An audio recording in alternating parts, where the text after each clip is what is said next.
Hello, everybody, and welcome to one of two vibe streams that we're going to be doing while Grant is indisposed. We were hypothetically supposed to be starting Ace Attorney today. Once again, Grant is not available, and I don't really feel like we should necessarily be getting back to Ace Attorney without him. So I figured we'd take a little bit of time just to kind of wrap up a couple things that I've been kind of wanting to do for a bit. Just waiting for Adrian and Saba to get into the game. But what the fuck, Adrian? Excuse me. Can you do that? Can you do that one more time? I want to. Oh my god! When you do that, it makes your on-screen guy activate, so it looks like he's just farting out of his mouth. What the hell? Okay, how do I join? Where's your invite pop up to? Because like once it disappears, I don't actually know how to access that again. I don't know how to answer that question. I mean, I could just send you another one. Yes. Thank you. All right, let's look at this. I'll move green. I love green. All right, don't touch anything just quite yet. I'm gonna turn on some music.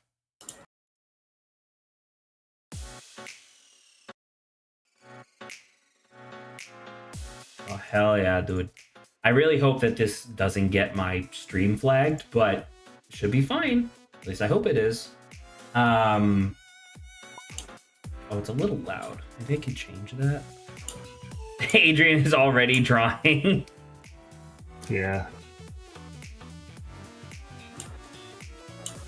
Set it to like... Oh, you know what? I'll set it to like 64. That sounds fantastic. All right, cool. You both in? Can everybody like touch stuff? You should be promoted. Yeah. Saba's muted. Okay. Yep. So the first thing that I'm intending for us to do today, I don't exactly know how long this is going to take, but I had mentioned on stream a little while back that I had actually found the official Dungeon Meshi board game on Tabletop Simulator, and we never actually got around to playing it.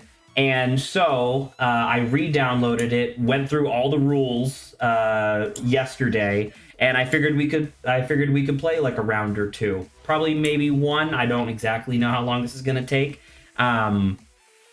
But yeah. Now, from your game design expertise, since you've read the rules, how many senshis would you rate this game on a scale of senshi to no senshis? In the senshi, I would probably give it like 9/10 of a senshi. Okay. There's some stuff that I think is a little awkward because this is apparently just like a reskin of like a much older game, like a game that came out in like the 80s, like the late 80s.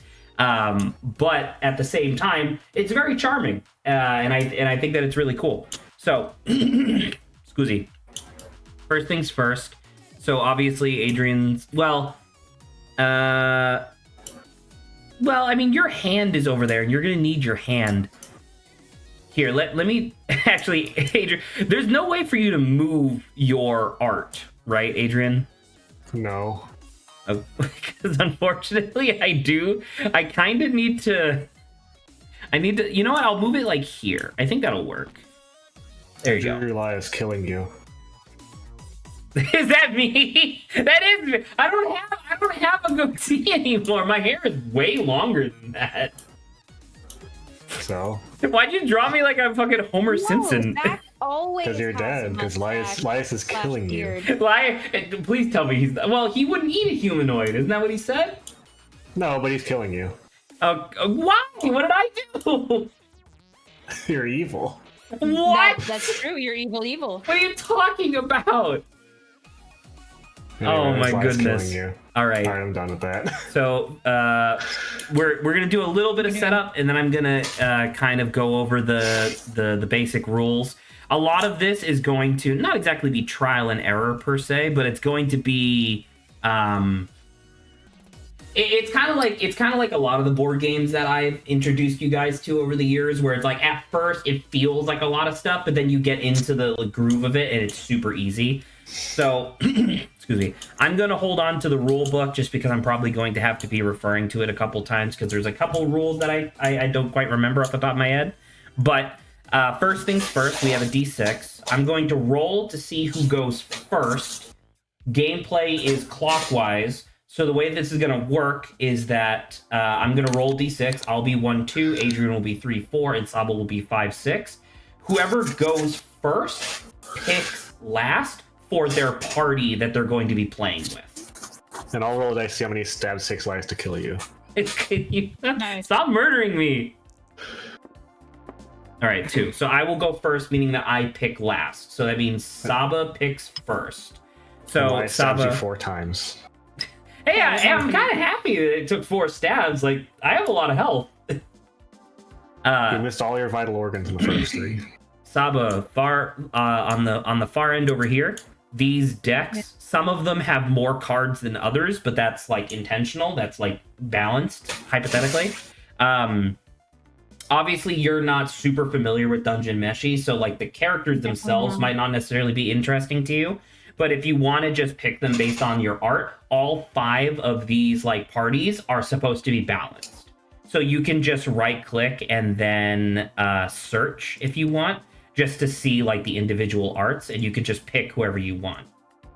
You've got white guys, Asians, not a party that's mostly white, but not led by white. That's not so much This true, is but anyway. the standard. Yeah, and then you've got shorties plus some other dudes, and then elves. You got shorties. I mean, what are you talking? I don't like. Are you talking about fucking? Are you talking about Tansu's team? Tansu's team The has majority has of the their twins. team is short. What are you talking about? Actually, I guess it is. Oh yeah, they are both gnomes. I totally forgot about that because I was obviously thinking of Kaka and Kiki, obviously being the 2 tall men. Yeah, But no, anywho. the majority of them are do short. not press that. Okay, Okay, I think for like I said, you could just pick based reasons, on. I'm not gonna click that one. I'm not gonna choose that one. I feel like y'all probably want that a little more than me. I have let's 2 not that I'm search hoping. this. I can't have search 2 that I'm this one. hoping for. Sorry. I don't think I can't search that one. for Oh, some she's not her own. There's a thing where Fallen only gets added if you're doing the draft version, where instead of I'll take picking the the basic canonical party, team. you're just drafting. You want Base the team. you want the basic team? Yeah, I want the base team. Sure, take it. All right, Adrian, it's you. They do not go into your hand. They go out in front of you. You can lay out the individual characters in front of you. All right, Okay, and wait, before you choose, wait. I need to look to make sure I'm like, oh, this is what I expected y'all to take. Okay, now go. all Excuse right, I you. will represent the Asians. Okay. Funny okay, enough, I was understood. going to take Cabrus. That was my second pick. Oh. So you're playing as the least successful party. I'm playing as the party that has Kabru, and that's all I care about. I guess that's fair. All right. So the way that this game, wow, I have a big party. I forgot about that. And All yet right. still they. Anyway, That is true. They do get their ass kicked pretty succinctly. I just like Senshi. Senshi's pretty fun. For reasons that I'll explain in a moment, Saba might have actually picked like the best party, and I'll explain why in a minute. So the way that this game works, let me shuffle this real quick. The way that this game works is that you can see in front of you, I gave you like a big ass card that shows you what the turn flow is going to be. Excuse me. So you can do one of 2 things on your turn as like your actual choice. You can battle or you can resupply. Oh, I forgot about this. Sorry, we got to do this first. In the lower right-hand corner of each of your cards, you will have a list of food and gold tokens and magic tokens. Food and gold gets added to a just collective like pool that you have as a party, but then magic tokens specifically go on the card. So, for example, for Kabru, I have 1 food, 1 gold. So I'm going to take 1 gold and 1 food. Oh, these bottom left. Bottom left, correct. She has 3 magics. I'm going to do 1, 2, 3 like that. And she has 1 food, 1 gold. Okay. You have 2 magic, Take 1 one. food, 1 gold. I take 1 and I take 3 of them.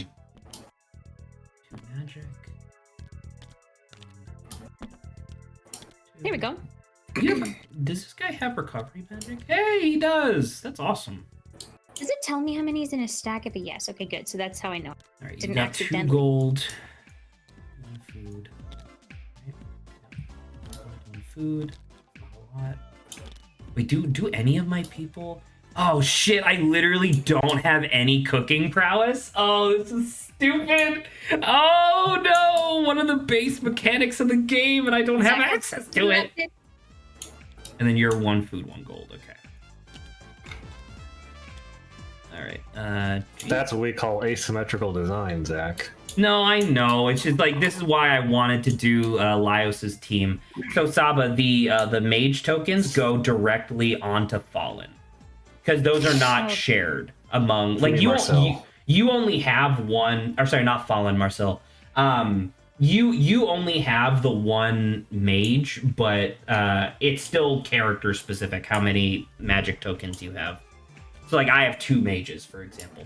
All right, trying to think. Is there anything else we need to do? I think we're all set. Just keep the dice like accessible for everybody. How does your Adrian, the food and gold tokens? If you like, you don't have to do this, but it's party wide. So like the food and gold, everybody can use. Okay. Yeah, put so the that gold canonically where it belongs. it's just onto the Lord. That's true. It's true. He is the financier. Dude, why am I blurry immediately? This fucking camera sucks. Curse of blurry. It's really I cast annoying blur on that it Zach. causes me to get blurry so frequently. Like, I almost wonder if there's like a driver update that I just never installed for this piece of shit. You know what I mean? Or maybe it's just dusty as hell. I have no idea.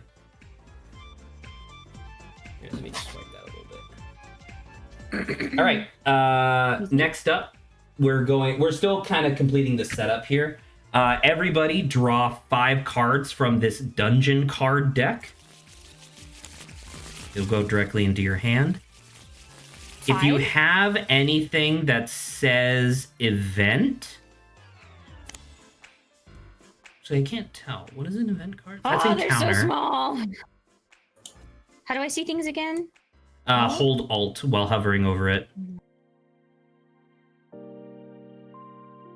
I need to double check. What does it say what does it say what an event looks like? It says I have one that says event on it. And Oh, is it like a banners on the ribbon that top right and specifically left. says event? Yeah. Oh, perfect. Thank you very much, Adrian. So that you can put down next to the dungeon deck and then redraw. Your starting hand cannot have events in it. Saba, do you have any event cards in your hand? I don't believe. Okay. The event card is orange. You can see what it looks like next to the deck. So I got one and I discarded it. Perfect. Oh, then I do. Oh, that's where it says event. I do have one. Okay, well, I'm glad that we double checked. So you can So put it don't where put shit away. so you can put it where Adrian put his. Which is Who's he? this guy right Which here. is up your ass. Yeah, just put it right there, and then redraw back Damn. up to 5. I don't know why you flipped it over, but okay. And now I need one more. Correct. Okay. All right, cool. Then these can go directly back into the dungeon deck. Shuffle that, so let's go back inside. All right, Peachy. Is this good? This should be good. All right. Scusi. So, to explain how this game functions on like a top-down level, the objective of the game is to be the player with the most victory points at the end of the game. The main ways you are going to be earning victory points are either A, defeating monsters and then successfully cooking them, which is obviously dungeon meshy as hell. 2, you can buy items from shop encounters that are worth like points and have like other benefits. Or you can get victory points by being the first player to defeat either of the 2 bosses that we're going to be encountering over the course of this game. That obviously being Chimera Fallen, and they put Cecil. I'm just going to say Thistle since that's obviously the canonical translation, but I don't know. So Thistle, the Mad Mage. So the way that this works is that on your turn, you get to choose one of 2 actions on the start of your turn. You can either choose to battle whatever monster is currently placed in front of your party. This is referred to as your dungeon, quote unquote. Think of it this way. Think of it as the three of us are different parties that are all exploring the dungeon simultaneously. And if we have a monster in front of us, that is the monster that is currently impeding our progress further into the dungeon. You can only have one monster in front of you at a time, which will become relevant later because there's a little bit of a like Red Dragon Inn drink me system, slightly. Excuse me. So you can see on your turn flow like chart that you guys have there, if you hold Alt on it, if you choose to battle something, if there's no monster in front of you, you just get to skip that step, and that's just peachy. And then you get to play an explore card from your hand, right? The explore card will have a number on it. Consider that number to be a percentage towards completing whatever floor of the dungeon you're on. The dungeon only has 2 floors, an upper and a lower level. So, for example, this isn't my turn just quite yet. I'm just going to play this. This is likely what I'm going to be doing anyway, but I'm just going to show you guys. So this is a 20% travel distance. This will stay out in front of me, like turn over turn, until the number is greater than or equal to 100. And as soon as that happens, Fallen will immediately come to my dungeon, and I will have an opportunity to fight her next round. If multiple players are on the same layer and they're all, and like multiple of them are at 100 or higher for total exploration, you can also fight the monster. It's just that the monster stays in the dungeon of whoever's there. Whoever got them first. Does this make sense so far? The idea of like exploring and battling and stuff? Okay. All right. So the thing I'm going to explain, and I'm going to use Chimera Fallen here just because, well, actually, you know what? I'll use a Golem because why not? I will use this Golem as like an example. This is how combat works in the game. You will see on your party in the top left hand of your individual like character cards, you see their melee strength, and if they have access to magic, in the top right, you see their magic strength. The way that it works, so like, let's say, for example, I wanted to defeat this golem, I could exhaust any number of people in my party by like turning them sideways, essentially tapping them magic style, in an attempt to defeat that monster. So Saba actually has one of the best examples here, although Saba and I guess, are kind of tied here. So Laios's melee strength is listed as 1d plus 3. 1d simply refers to a single dice. So when you have multiple people engaging in combat at the same time, you're going to have up to 6 dice. You can never go above 6.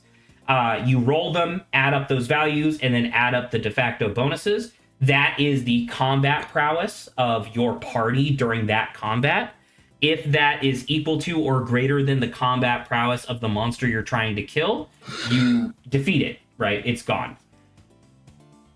Does that make sense? So you have to choose how many you're going to tap at before you roll any dice? Yes, correct. You once you have fully established, like, these are the people I am going to be fighting with, you cannot add more people to combat afterwards. Okay. All right. And you probably, and that's per. Saba, did you change the color of the dice? I did. Why did you do that? I mean, I guess it's fine. It doesn't matter. Sorry, your question. So each round, right? So it is the battle, explore, encounter. So the next part that you may still want to keep some people up is like the encounter part. I will explain that when I get there. Because I'm just trying to think of like, why would I keep someone out of battle now? Some people are just very not good in combat. So, like, for example, if you look at Marcille, your Marcille card, her melee combat is very weak. She only has 1 contribution to combat prowess, unless you are using her magic, which I will explain in a second, in which case you're rolling 3 dice, which has a lot of variance to it.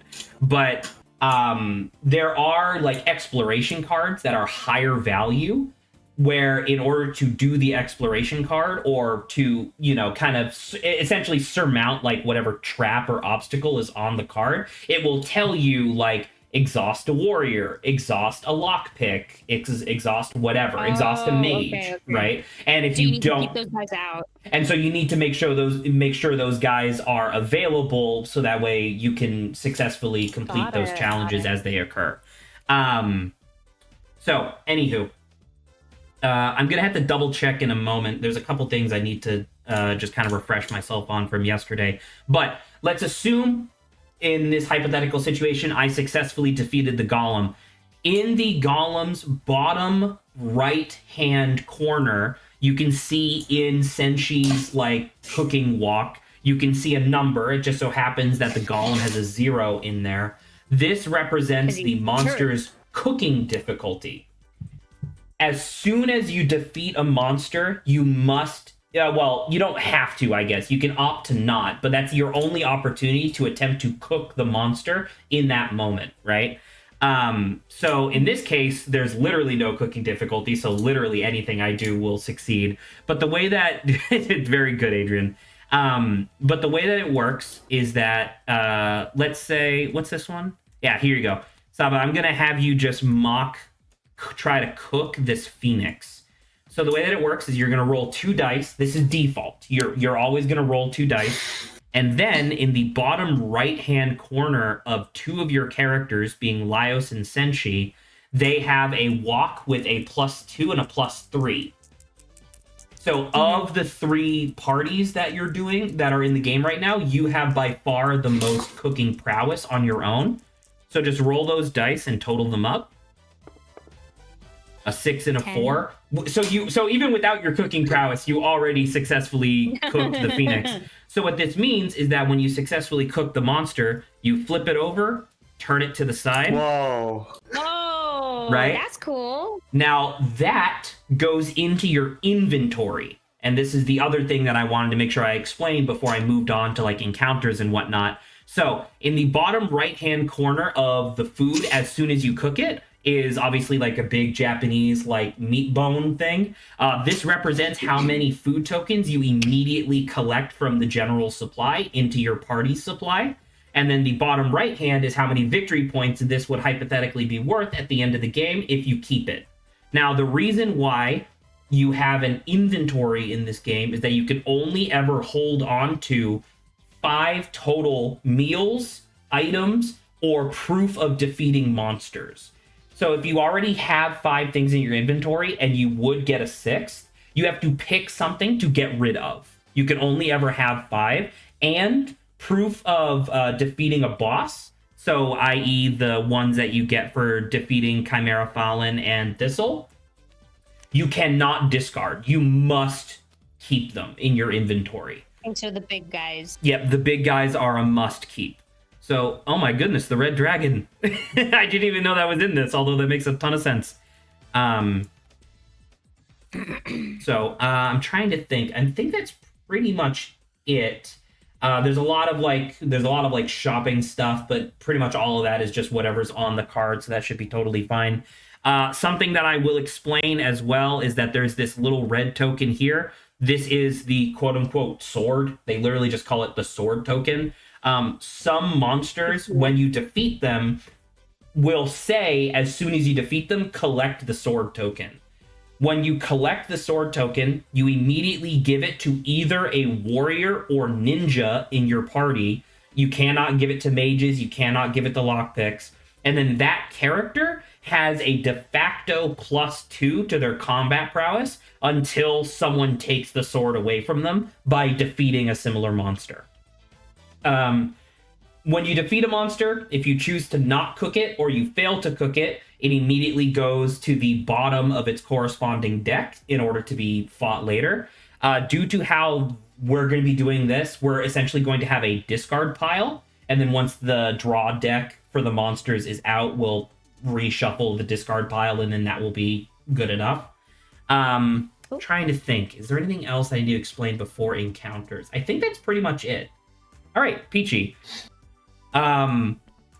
like I says, once you get to 100% exploration, whatever monster or whatever boss for that floor immediately comes to you, and then you flip over your token that you have here. This simply represents what floor you are currently on. Once you defeat Thistle, the game immediately ends, and we do final scoring. Now we move on to encounters. The way that encounters work, so once again, this is probably going to be my action for my turn anyway, so I'll just leave it out. But for encounters, you will see that similar to that event card that Adrian had earlier with like the orange banner, encounters will have red banners, and you play them to any player, probably someone else, if that makes sense. So in this case, I have a monster encounter in my hand. So after my exploration phase, I would play this. And because I am targeting a player, so in this case, I would probably target Adrian, I would shuffle this, the upper level monsters once by hitting R, take the top of this, and then decide whether or not I want it in front of me or whether or not I want to give it to Adrian. In this case, I see that the Mimic is a pretty tough monster to fight, so I would in fact choose to keep it in front of Adrian. So now Adrian needs to defeat this Mimic in order to make any progress in the game whatsoever. It doesn't say that you get to pick whether you or I fight, you just give it to me directly. That's what if I pop this out, I don't know if this was a translation thing. I will review this again now that you mention it. But it was sorry, I gotta go find it. There was encounter. Oh, I need to do game preparation again to make sure I did that correctly. Game overview, combat system, exhaustion and party status, review of game structure, battle, cooking progress, minimum number of cooked monster cards. 16. Supply, that's a different thing. 22. Exploration, that's a different thing. Encounter. During the encounter phase, you can use a monster encounter card from your hand to place a monster in the dungeon of your choice. However, you cannot place a new monster in a dungeon where a monster is already placed. You may also place monsters in your own dungeon if you wish. Monsters may be placed in dungeons where no search card has been placed yet. Only one monster encounter card may be used per turn. So that's what the thing says. The thing says you can use it to place it in any one of your choice. Oh wait, no, it just says choose a player as an encounter, so presumably if you're not an encounter, you can choose yourself. And it would just be the one at the top, so I don't think you need to shuffle the deck, because it's just use the one at the top.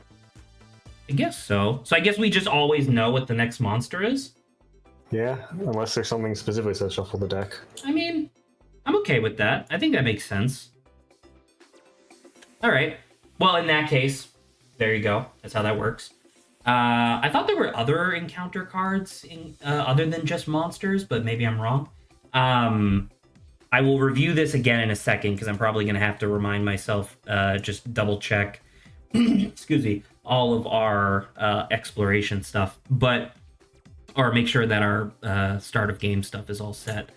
So that's the encounter. We would then move on to the resting phase, but before explaining the resting phase, I would like to explain the other option that you have at the beginning of your turn, which is resupply instead of battling. So when you choose to resupply, you gain 2 food tokens by default. You just gain 2 from the general supply, and then you can choose to discard any number of cards from your hand. You can even have an empty hand if you want. That's entirely your prerogative. My recommendation would be to discard everything but a valid encounter card if you have one, because you immediately move on to the encounter phase after the resupply phase anyway. So there you go, you do that. And then finally, you have your resting event. Let's say I did that, or let's say Saba did that combat from earlier where she was fighting like the Phoenix and then successfully cooked it. That means that several of her characters are now exhausted. During the resting phase, you can expend any number of food tokens to refresh, like essentially return a character to availability by expending a food token. Scusi. This is why having the ability to cook monsters is extremely important, because you gain a relatively stable access to cooking monsters and whatnot. or to food tokens and whatnot. And then you redraw your hand back up to 5. If you just so happen to draw an event card, you immediately reveal and then resolve the event card, put that in the discard pile, and then for the next round, you just straight up have less of a hand. You do not redraw after that. So if you redraw back up to 5 and there's 2 events in there, you resolve both events either successfully or unsuccessfully, and then the next round, you only have 3 cards. So events are typically bad in that context. And then you essentially just repeat. So like I would do that first, then it would move on to Adrian, then Saba. We repeat over and over and over until someone defeats Thistle. What the hell? How are you doing that? Wiggly, ooh. How are you doing that? I'm wiggling it. Ooh. I do not know how All to right. wiggle. This is the Dicipede monster. It is tagging No, you. Dicipede. All It right. has 4 bajillion strength. 4 bajillion strength. All right. Does anybody have any questions? I'm going to double check the setup just to make sure I did this correctly, because it feels weird that I just wouldn't have a monster on turn 1. I want to double check to make sure I wasn't supposed to give myself a monster as the first player. But does anybody have any questions that I can answer outside of like regular gameplay? I don't have any questions, but I didn't want to say the elves also don't have any cooking ability, so your party is not alone in that. Then they said in the rulebook that only 4 characters had cooking ability. Who are they? Mrs. Tansu. Oh my god, she can cook. Okay, so that's 3, but then do you have... Oh, is it Fallen? No, well, No, not Fallen doesn't. But Oh, Mizuru does you're as well. Mizuru, the bird lady. So Yeah. you have cooking prowess too. Yeah, so Oh! you're the only one that doesn't have cooking prowess. I'm really glad that you actually reminded me to look at cards, because there's a slight extra thing I need to explain. You will see that certain characters have special abilities. So for example, Chilchuck has this ability that says reroll 3. Pretty much every party should have at least one person that has a special ability called recovery magic. The way that these work, if the character is a mage, if the character has a special ability that says blank magic, in order to use it, you must expend a magic token in addition to exhausting the character. If they don't, such as Chilchuck, where it just says, reroll 3, you still have to exhaust the character. This can be done instantaneously during any event. So I'll explain what reroll does real quick. So let's say Saba was fighting that Phoenix from earlier, but did not roll high enough, and that was obviously like really unfortunate. By exhausting Chilchuck, Saba can choose up to 3 dice to reroll instantly. You do not get to do 1 and then 1 and then 1. It's not Yahtzee. You just get to pick up to 3 to reroll at once. Because once again, so they're like support characters. Exactly. So that's how that works. Recovery magic is exceptionally strong because recovery magic allows you to expend, you exhaust the character and you expend 1, magic token, but you instantly recover another character. You instantly unexhaust them, which could be really good if you're encountering traps and stuff. And then there was another one, I want to say it was called lock picking magic. Does anybody have that on their character? Could you expend a recovery magic to heal yourself and just waste a magic but have a refreshed character?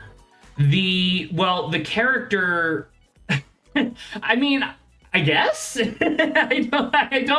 think the idea is that the character that you're unexhausting, that you're recovering, needs to already be exhausted, and then you exhaust the magic user. So actually, if you had 2 characters that had recovery magic, you could have them unexhaust each other back and forth. That would Or work. just burn your magic though. Am I insane? Is there not a person that says... Oh, locksmithing magic. It's Oda. It's her over here. Oh, both... the 2 elves have locksmith magic. I motioned to these 2, but I... Oh, sorry. They're all Well, I was... canaries. They're the unique class. They're not warriors and they're canaries. They're also magicians. That's cool. All right, so... so the class locksmith affiliation, magic good. is essentially the same thing, where you get to expend a magic and exhaust that character instead of utilizing a locksmith or ninja. Because it should be noted that Adrian, you should have, I think, 2 characters. Yeah, you have 2 characters that are ninjas. Saba, you have 1. It's the cat girl. Ninjas count as both warriors and lockpicks. So just keep that in mind. cool. If there's a card that says like exhaust a warrior, you can also use a ninja for that. So just keep that in mind. All right. So with all that being said, let me double check. I want to make sure that I have the this game overview. It's Alright, Game where's the prep. part where we kill the Zac monster? no. Stop trying to kill Zac Monster, man. We must defeat the evil, okay? There we go.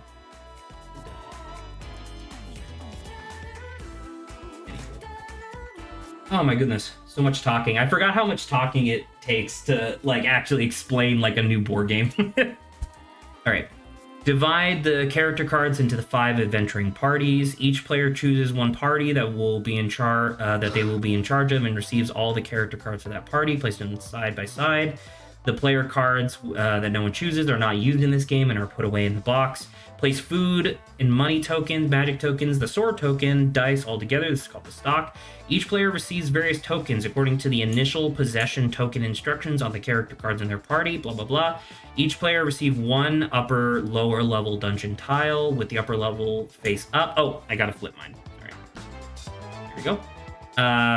Did I just spin the Which way is rulebook flip? too? I don't I think. did. I guess it's the facing down.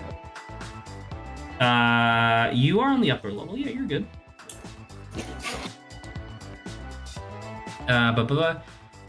All dungeon cards from face down, discard pile. Each player draws 5 cards from the labyrinth, make a hand. Then the event cards are put back in. Yes, we already did that. All item cards are placed face down and shuffled. I think it's this. Shuffle that real quick. 2 boss monster cards, Chimera Fallen. Starting player is determined by rock, paper, scissors or other appropriate means. It does not say that I start with a monster. I guess we'll just follow the instructions then, I guess. Okay. All right. So, obviously, I will choose to battle. There is no monster. I've succeeded. I choose to explore. My first exploration is going to be this. I have completed 1/5 of the first floor. I move on to encounter. I'm going to do exactly what I said, which is this monster encounter. Oh, this was... I'm going to shuffle this just because it's the start of the game, and this was the mimic that we had from earlier. Is that okay? Does everyone agree? Yeah, you just reshuffle. Okay. It is an orc. It is a big man. All the right. fact that you can cook this dude is kind of... That's just a guy. Well, he's not... I think... I'm not going to flip it over because I don't want to spoil it, but I think you just... I don't think you actually cook the guy based on how it works in the manga. Adrian's muted. Okay. Nice, dude. I'm going to put that in front Oh, of me. are you gonna make me fighty? Well, I mean, you are up next. It only makes sense.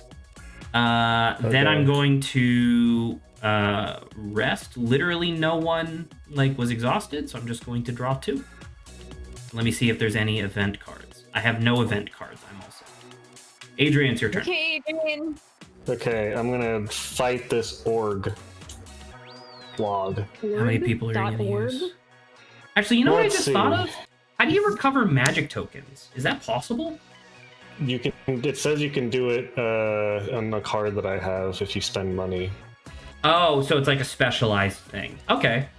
I didn't know if you would recover the magic when you did the rest action, but I don't know. Okay, so it's gonna take my strongest warriors to defeat this orc. I think. I mean, Shuro is literally the strongest He's warrior in the dork. game, so that's pretty cool. He's tied with Namari, who also has a D4 plus or 1 plus 4. Oh my gosh! She's really They're both good. very strong. Hey, this is just a 2D. That's pretty crazy. So let's see, 3d6 plus 4. Can that hit? That can definitely hit 12. But do I feel comfortable with that hitting 12? There is no downside other than just wasting your turn if you fail. Like, it's not like the character dies. I mean, I guess they get exhausted, but still. Okay, so 3d6 plus 4. Are you using a probability calculator? No, I'm doing my head based on that's like roughly average of Doing like math that he learned in high school in his head. correct. So 3d6 is at most 18, and then average of that is like 9. I should be able to get this. Plus 4 because Shuro's there. All right. Red and green, do not fail me. Christmas. If you're If you using fail me, I them, have if 2 you're rogues to using them, you support. have to tap them immediately. I mean, enough. that's fine. I can recognize that those are tapped, so 9 plus 4, 13. I did it. you did it. You did Congratulations. it! And now So first off, well, yeah. So there you go. Well, there's- Vegetables and chicken stewed with cabbage, accompanied by bread. Oh, this so I is stole literally his food. this is literally just what they cooked in that episode. So Yeah, I stole his food. So Adrian, before you do that, I wanted to point out there is a thing here that says defeat reward, earn 1 money token. Oh, how about that? Yep, so you get that. Funny, dude. And then I'm assuming because it's your first one, you're keeping this, right? Yeah, I don't see why not. All right, so you gain 3 food tokens as well. Okay. And then that, if you do end up holding on to that for the entire game, that's worth 3 victory. Alrighty. All right, very well done. So that was your battle, and you successfully did it. So you're allowed to explore. So do you have an Okay. exploration card in your hand? I do. 20. All right, same as me. And All then, Encounter. So if you have a again. monster encounter, you can play it in front of somebody. You know what, Saba? It comes to you. So, So you get the Saba next has die, to which fight is- a basilisk. You can do it. It's only 10. It's not even as hard as the orc. It's only 10, but it's also kind of difficult to cook. But that's kind of cool because Saba has fucking +5 to that shit. As I say, you're playing as the best party at cooking, so. All right. Okay. This can go. Sorry, I forgot to do this. The encounter cards can go into this. And then I can rest, right? Yes. So Exploration if you, is just so like- Adrian, you can expend 1 food token each to recover these 2, and they'll I just just be got 3, so I might as well, right? exactly. That's a +1. I think that's really good. And then you can redraw up to 5 and check to see if you have any event cards. Okay. Done from the dungeon card pile. Correct. right? Yes. I did not get event cards. All right. So then we move on to Saba. Well, Adrian had a Alright, really so- successful turn 1. If you use up Yeah. like, let's say I use up Oh, I this gotta man turn right you up here. again. Would Sorry. would I lose the +2, or is that just automatically always applicable? Sorry, what +2? The cooking. The cooking. Oh yeah, even if they're exhausted, you still get the +2. Oh, okay. Yeah, So- the cooking is just having them in the party period. So I can probably fight this man. So You just need to crack 10, which you can easily do, I believe. Yeah. 1d6 plus This 3, is probably 1d6 plus 2. That's already a +5. because so these 2 would be +5. Because we want to spend. Oh, that's true. Yeah. That's true. You could also just use the ninja. That is true. Is it How Sumi? about I try this? I'm not really gonna lose. Like you 2d6 plus guys 5? flipping them vertically. They're facing off against the monster. So you need to get a 5 or more on 2d6 in order to successfully defeat this monster. You already Well, succeeded. You got a 12. Boxcars. you fucking defeated Yeah. it. All right, Critical excellent. hit. So now you got to try to cook the basilisk. So you have +5. So roll 2d6 again, and you need a 3 or higher on 2d6 in order to So don't successfully roll. cook this guy. You need to roll not double ones, not snake eyes. Oh! Wow. Wait, Okay, can you re-roll with so- Chilchuck? Oh, you definitely could, Saba, if you wanted. If you If exhaust, you roll Chilchuck, if you exhaust roll Chilchuck- you'll break even. you get to you Yeah, could I think it's so exhaust him, and then I would say reroll both. What are the chances that you get snake eyes twice? Because if you succeed succeeded. this, so you'll break even on food. 'cause Correct. You exhausted get 3 and enough 3 food tokens to fully recover your team. So let's flip this. Whoa! Look at that. Roast basilisk. Big bird. Okay. Hey Saba, I'm gonna ask you for posterity. Rather than giving you the food tokens right now, are you planning on recovering all 3 of your people?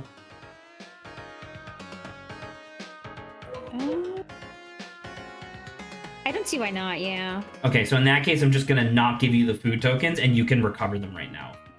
Well, sorry. I apologize. Not right now. You'll do it at the end of your thing, so I should definitely give you these because I forgot you still have to do your exploration and stuff. Explorations. Those are the like. They gold- literally, it's like the gold banners. Yeah, it's the gold banners. Okay. Well, Zach. Did you have no fucking enough. food? Oh my god, Lavis's party has no starting No, equipment. it's 4. Well, she has No, 4 she only now, has but I'm 1. saying like the only person One. who started with any food on her team was It's okay. fucking Senshi. It's okay, Zach. It's okay. You know why? Because for my exploration, I ended up at a watering hole, so I get. And you get 3 food tokens. So Wow. I can flip mine at the end, and these still stay, which is pretty nice. Here, I'll just give you that stack of 3 if you're planning on doing that. All right, I so gotta this roll one one does of not have a those. number on it, so you don't get to keep it. It will just go here. Okay, and then yeah, I do have this. So here you go, Zach. Just Okay. we're moving. So I'm one fighting ahead. I'm fighting a slime. The slime is very weak, but it's very hard to cook, which sucks because I don't have any cooking prowess. This is Zach's canonical, besides the mimic. This is Zach's other canonical creature. That is true. Big Oh, rocking Adrian, you gave mushroom. us each a set of dice? Yeah. I didn't even notice. Does It's this so go- nice. Where does this go? Right here, again? I don't here. remember. Okay. All right, coolio. So now you're at the end of your turn, so you can. I'm assuming you're going to be recovering all 3 of them. Oh, the food tokens. All right, and then draw back up to 5 and let us know if you have any event cards.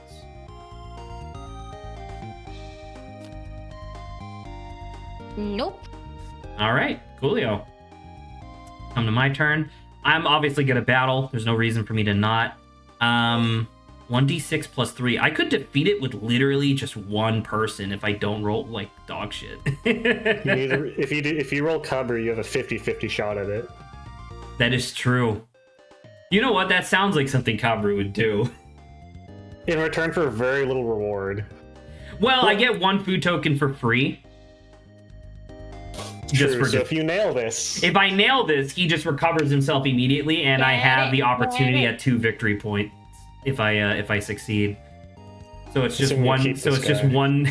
And by the way, that's it. Like I'm not adding anybody else. there's a raw 50-50. Let's see it. You have Mick Bell Let's backing you do up. it. I do. What does McBell do? Oh, it's reroll Reroll 1. Oh, that's Just so in case sad. you really want to win this. That's so sad. I do have This a feels lot. accurate. I did have a lot of starting equipment though, which is really interesting. All right, let's get in there. Come on. 50-50. He did it! Yay! Oh, I Oh, literally nailed it. Seven. All right, now let's see if you can cook the slime. Okay, so cooking. So it's literally. I just literally roll 2d6 and hope that it's 10 or higher. No, I got No, 6. But I do get the food token for defeating it. So this just stays here. can we or see does what it it would have been if you disappear? cooked it? Nope. Oh. You gotta cook it. There you go. So that. Oh, and that's Okay, why there now we isn't can a cook that. discard for monsters because it's just a cycle. I understand now. Okay, great. So that was me successfully completing my combat phase. I'm now going to explore. My exploration phase is going to be another 20%. There you So go. you need to get to 100 to get to the second floor. Or... You need to get to 100 to attempt to defeat the boss, and then once the boss is defeated, you go to the second floor. Yes. Okay. Yeah. Gotcha. So that's that. Encounter. I am obviously going to encounter on Adrian. Adrian. Okay. Oh, This is big, just like- big walking mushroom. It's 15 power, and This you guy get. can't be cooked. I get nothing. That's Fuck so you, dude. bad. I'm This sorry. sucks. I didn't even look. This sucks. All right, One whatever. would think it should be cooked, but that's unfortunate. Well, there is a walking mushroom, which is so they say even in the rule book that it's like, Yeah. hey, make sure you're paying attention to what monster you're giving somebody because some monsters are really easy to defeat and really valuable to cook. But Zach, what if this guy's like an upper guy? Can I flip this to see if there's literally no food on the other side? Because it can't be cooked? Sure, flip it. Nothing. This monster And cannot be not cooked and is scored. not scored. The defeated big walking mushroom is returned to the bottom of the upper level deck. Oh, there's no victory points either. This sucks. Dude, this thing literally just impedes your progress. I'm so sorry. I didn't know. God damn. All right, whatever. I mean, I guess I did. I'll do I it. guess we did have to give it to somebody at some point since we don't get to re-roll the thing. We're gonna have to do it Saba, multiple times. You'll get out of this first floor fast enough. that is true. Saba, you had a question? Oh, yes. Okay. This says upper floor. Do we have to skip this dude if he's upper? Saba, we're on the upper floor. We're trying Oh, so I to guess get this to the lower doesn't floor. matter. We're going deeper into the dungeon. The ones with the lighter backs are for upper floors. The one with the darker is for lower floors. Okay, so that's why you only do these first, and then You start doing these because it's entirely possible that different parties will be on different floors. Understood. Yep. All right, so it's Saba's turn. Wait, no, sorry. I didn't No. actually. I was gonna say I have to fight this useless mushroom. That's true. I gotta Zach was redraw. just, like, Also, did you rest? Lost? Sorry, that's what I was just thinking. I needed to rest. Holy cow! Did you get an event? I did not get an event, but I got a pretty neato exploration card.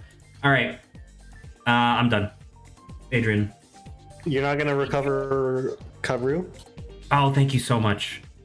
I'm so focused on that giant walking mushroom. All right, my turn. Well, I'm gonna kill this useless roadblock thing because I don't have any way to bypass it. You're gonna have to use a lot of people to guarantee. I don't think I can guarantee. I'm just gonna have to. There's gonna be an element of chance, I think, no matter I mean, what. maybe All right. just 3, right? Like, and maybe one If you Okay. use one magic on Mizuru plus Itunare and Shuro, you have an extremely high chance of succeeding. I was gonna say so that would be 5d6 plus 4, which 5d6 at max 30, average 16 plus 4. That'd be excessive a little bit.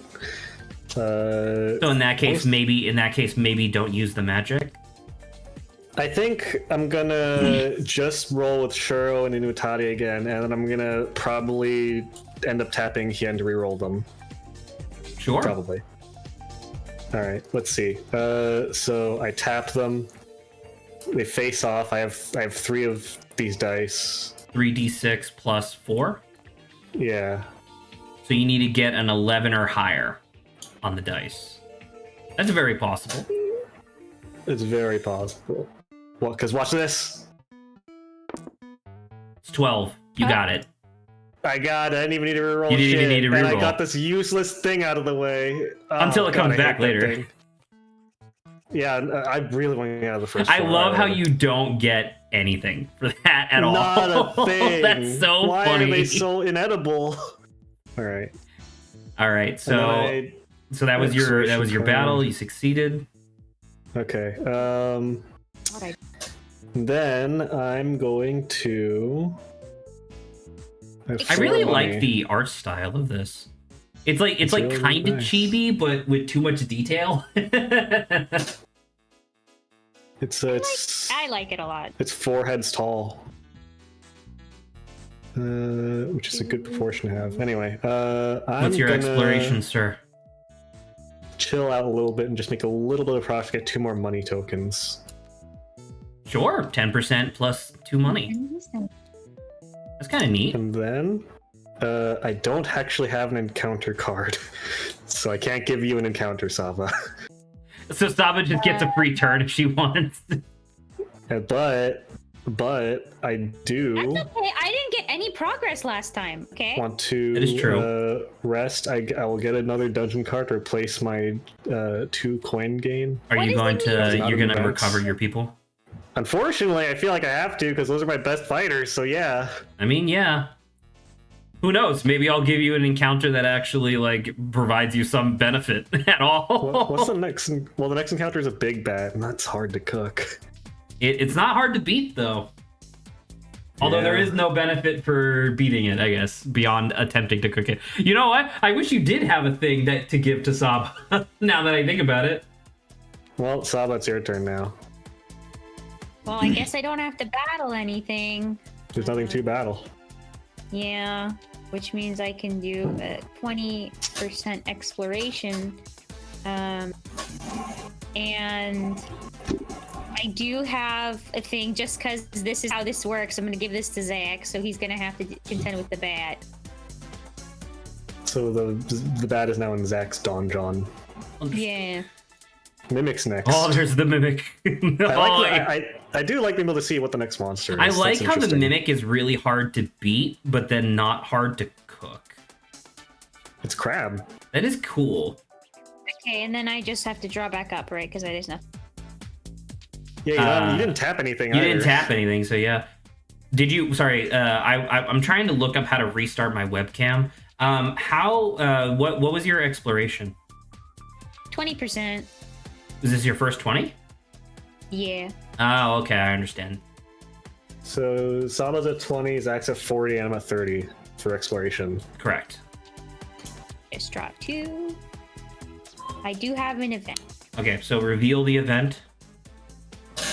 The event. If you are already in a monster encounter, return this card to the dungeon deck and shuffle it. I don't see anything. Return one. Oh, good. Return 1 food token and 1 coin token to the stock. If you cannot do so, you encounter an orc raiding party with combat prowess of 15 and reward for destroying 1 food and 1 coin. This card can be treated as a monster card. So give up 1 food and 1 gold. It doesn't say that you get a choice. It just says you have to, and then if you can't, you fight them. There. All right. Where did he go? Did he just go on the? They just go back into the stock. Straight up, if I can find a copy of this in English, I might buy it. This is kind of fun. There you go, Soho. Oh, and just to make sure that you understand, you do not drop back up to 5. Understood. Okay. I'm gonna take my turn, and then I'm gonna see if I can restart my webcam. My webcam is still blurry. I don't understand why. I'm not right. sure. Well, obviously, I want to fight a big bat, and he's 9, right? So Kabru, obviously. They say he's a big. Do you have a mandrake? Ha ha. I do not have a mandrake to instantly Well, you kill have him. a dog. That's kind of fucked up. Right. I mean, he has 9, right? So what if You I have to do? roll What if I do 6. actually put Kuro? Okay. Right? Because if I do that, that's plus 5. That means that this is a 4. Because I really want to guarantee that I'm not. Like, I really need to. There's an exploration card that I really want to play this turn. Is essentially what I'm saying. So I'm thinking about this. I'm thinking about Your doing. party just has extra meat because you have Kuro and Daya. I was say my party started with a lot of stuff early. Yeah, you could probably put another person in and just probably be fine. I'm looking at like what each party has that makes them like special or whatever. So obviously like these two have like the locksmithing magic, which is like cool in of itself. What does Tansu's team have? I guess they have like a little bit of everything, right? They have Namari. That's true. They have Namari. Well, they don't have ninjas or anything. They just happen to have a character Kiki's who a can cook. locksmith. Oh, that is true. What? I thought she was a warrior. No, she doesn't directly fight anything. She has a crossbow, so There's it not makes a sense. lot of Fighting. magic, I guess, there. Wouldn't be a warrior though. I guess that's fair. That's a lot of magic. All there, right. So anyway, so I'm fighting with these two. So I'm gonna roll. What is that? 2d6, and then I'm hoping for a 4 or higher on 2d6. Yeah. Got it. All right. Cool. Monster has Cooking been time. defeated. Time to cook. You guys I literally. Once again, it's just straight up roll. You need to get a 10 or higher, which is not likely. Nope. Definitely not. All right, Return I didn't the get it. man. All right. Well, that means that this baddie is gone. Straight up, I'm looking at this. Oh, thank you. I'm looking at this. Zach, Well, okay. Let me do my exploration first. My exploration, 40% if I expend 1 magic, which I absolutely will. I will expend 1 from this boy. From home. From home. You value two dice more than 1 dice plus 3? I think so, right? Is that not mathematically sound? I mean, it's more or less about the same. 1 Because, dice like- plus 3 is a little more consistent. I mean, it's more consistent, I guess, but this one could be as high as 12. It could be insane. That's the trade-off. So I'm at 80% right now, which is pretty fucking sick. I'm looking at Someone this doesn't want to mimic. fight that giant mushroom. Are you gonna hog it for yourself? I'm thinking about it because it's tough, but no one's really struggling for food right now, and it's probably going to be the only opportunity that my team has to actually cook something. So I'm actually gonna monster encounter myself. Well, Oh, the next one. shit, huge scorpion. Why? Well, I can't. I don't have a monster encounter, so I'm not gonna fight it myself. So it's probably gonna end up being either Saba. Well, we'll see. It'll probably just be We'll me. see. We'll see. I think Saba might have been giving that to herself. That's a really good monster to find. Yeah, I'm gonna really easy. expend 2 food tokens to recover my peeps. There we go. And then I'm gonna draw back up. I think I win. Wait, hold on. Because that's 5. I genuinely only need a 1. I win automatically with this. Because With it only what? takes 6. It only takes 6 to cook this man, and I already have 5. Oh, you already have 5, so it's literally impossible for you to fail cooking the huge scorpion. That's really funny. Are you willing to could risk a chance for it to save on food and end up netting positive food if you don't want to spend 2 people? I mean, So do you want to play it risky? I could probably spend 1 person too, because look, I would only need 1 person. I would only need to get a 3 or higher to get this guy. And if I don't, he still stays with me, right? If you don't, you have Chilchuck to reroll if you want, so it'd still be 2 people. So you could just risk. I think you should just risk risk it. it, actually. I think that kind of makes sense. I agree. Well, it's not even my turn. Let's have Adrian. I'm about to I was say, gonna say, it's not your my turn. turn is now over. I'm gonna let you go so I Yeah. can try to figure out my webcam. Okay, so basically my options are to gain 2 food and discard anything, or place an expiration card in my dungeon because I don't have anything to fight right now. Well, you know what? I'm going shopping. I trade. I'm gonna spend 3 of my valuable gold pieces that I earned to get an item card because I want to know what these do. Oh yeah, I want to see what an item. Do I reveal them or do I? What do I do with item cards? Do I have the to show following as everyone? many times as you want. Return 1 coin to the stock, earn 1 food. Oh, so you're spending the 3 to draw 1 item? Yeah. So it's literally just the top item of the thing. So draw it into your hand, and then the card will either say, I think it's like, I think it says open or close. If it says close, you keep it. You can keep it face down in front of you. If it says open, you have to reveal it. Is it open or closed? Okay. It's closed. So in that I case, can't you see keep it it. face down in your inventory, and you now have 2 items in your inventory. Okay. It's bigger is than in your it. food. It's very bigger than, but that's not the only thing I can do because I could do it as many times as I want. And I have money, Oh my god, that is true. so I haven't spent any money. What was yet, and I the feel good money on that you food. spent? 3 Where's the rest of your money? above Benishidori. I'm gonna put on Churro to be more obvious. Oh, so you only have 3 left? I have 3 left. Yeah, Oh, okay, so you could buy a second item, is what you're saying. I could, and I might. That's true. That's true. These seem useful, and I don't. You know what? Screw it. I need another item. I'm going. There's that one. There's a extra panel in the manga where Shiro is going like shopping in a souvenir shop. That's what Shiro's doing right now. This is another Okay, new fight. okay. All right, let's see. This is open. I got a Mithra weapon. Yo. This looks valuable. 1. Hold on. 1d to the party's physical combat power. 1 to Is cooking this forever? power. I assume unless I want to discard it for whatever reason. It was, sorry, what does it say? Mithril weapon plus 1d to the party's physical combat power plus 1 to the cooking power. That sounds fucking ridiculous.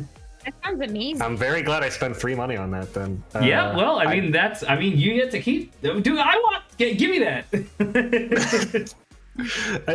If you can give me the scorpion, I might consider it because I really want to kill something. But anyway, I My didn't spend any webcam's food though, probably so gonna it's turn off in a fine. second. I don't have an encounter again, so and then I just gain cards back up to 5, so I just draw 1 card. Event? Question mark? We'll see if I get an event. I did not get an event. Oh, okay. Lost my turn. Your turn, Slava. Well, I can't battle anything, so I'm gonna explore. And I too have 40%. So Ooh, expending that magic. Bad boy. Okay. yeah, I will do the thing where I will encounter for myself because I need some foods. So now we're just encountering ourselves. I mean, hey. I mean, you Mandrake. don't fight it yet, though. Mandrake, not hard to fight, kind of difficult to cook. Not for Adrian, though. Because it's screaming. Yeah. Well, we I learned can't that do you can anything just wrong. chop its head off. And it's less appetizing, but, you know. I do. guess maybe the cooking is I have representing how to- you deal with the toxins of I need- screaming or something. If I don't that's know. not it, I need. I have an event. What's the event? I earn 2 food. Earn tokens. 2 food. Oh, nice. That's nice. That's really beneficial to Lyos's team. All right. This? Hold on. What is it? Yeah. What is the? Never mind. Baramets? I'll read this. I'll read it.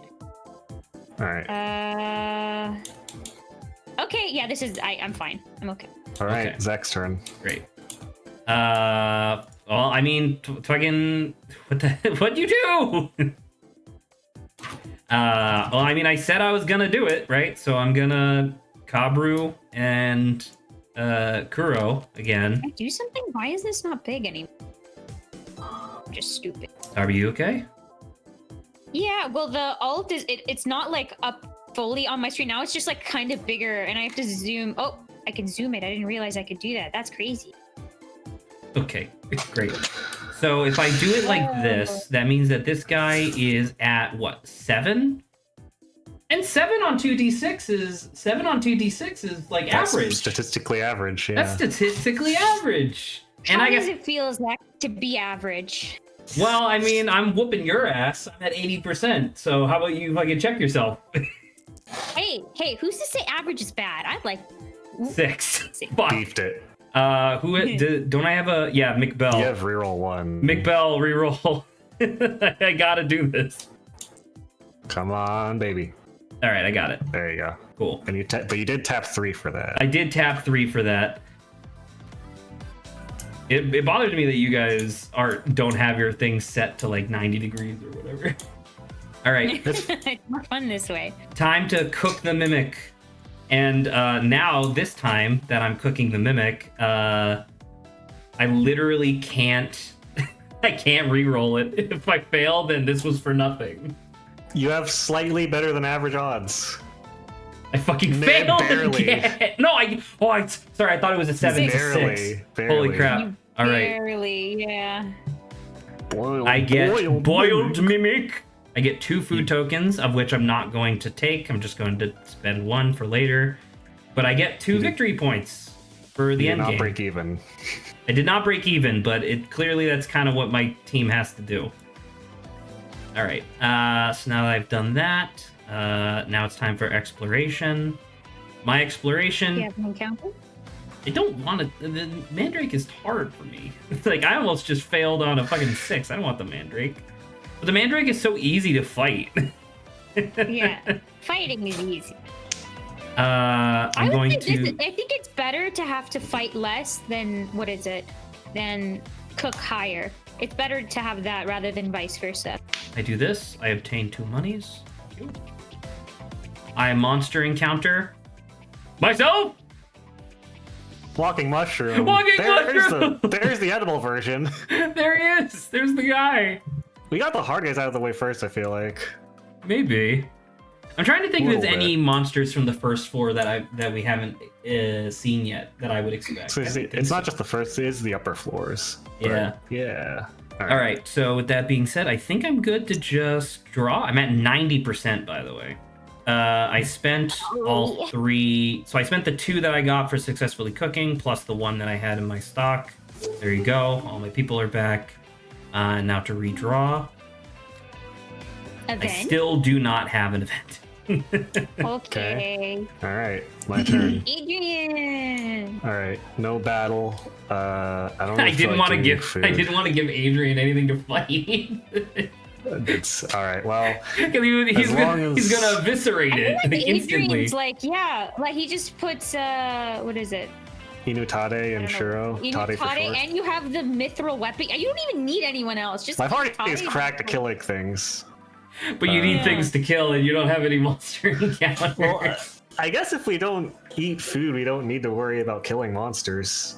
Well, the monsters are also victory points, I guess, if you That's recall. true. But that being Alright, said, you know you just what? bought items. You know what? Speaking of items, I'm gonna tap one of my ninjas and I'm gonna get another item.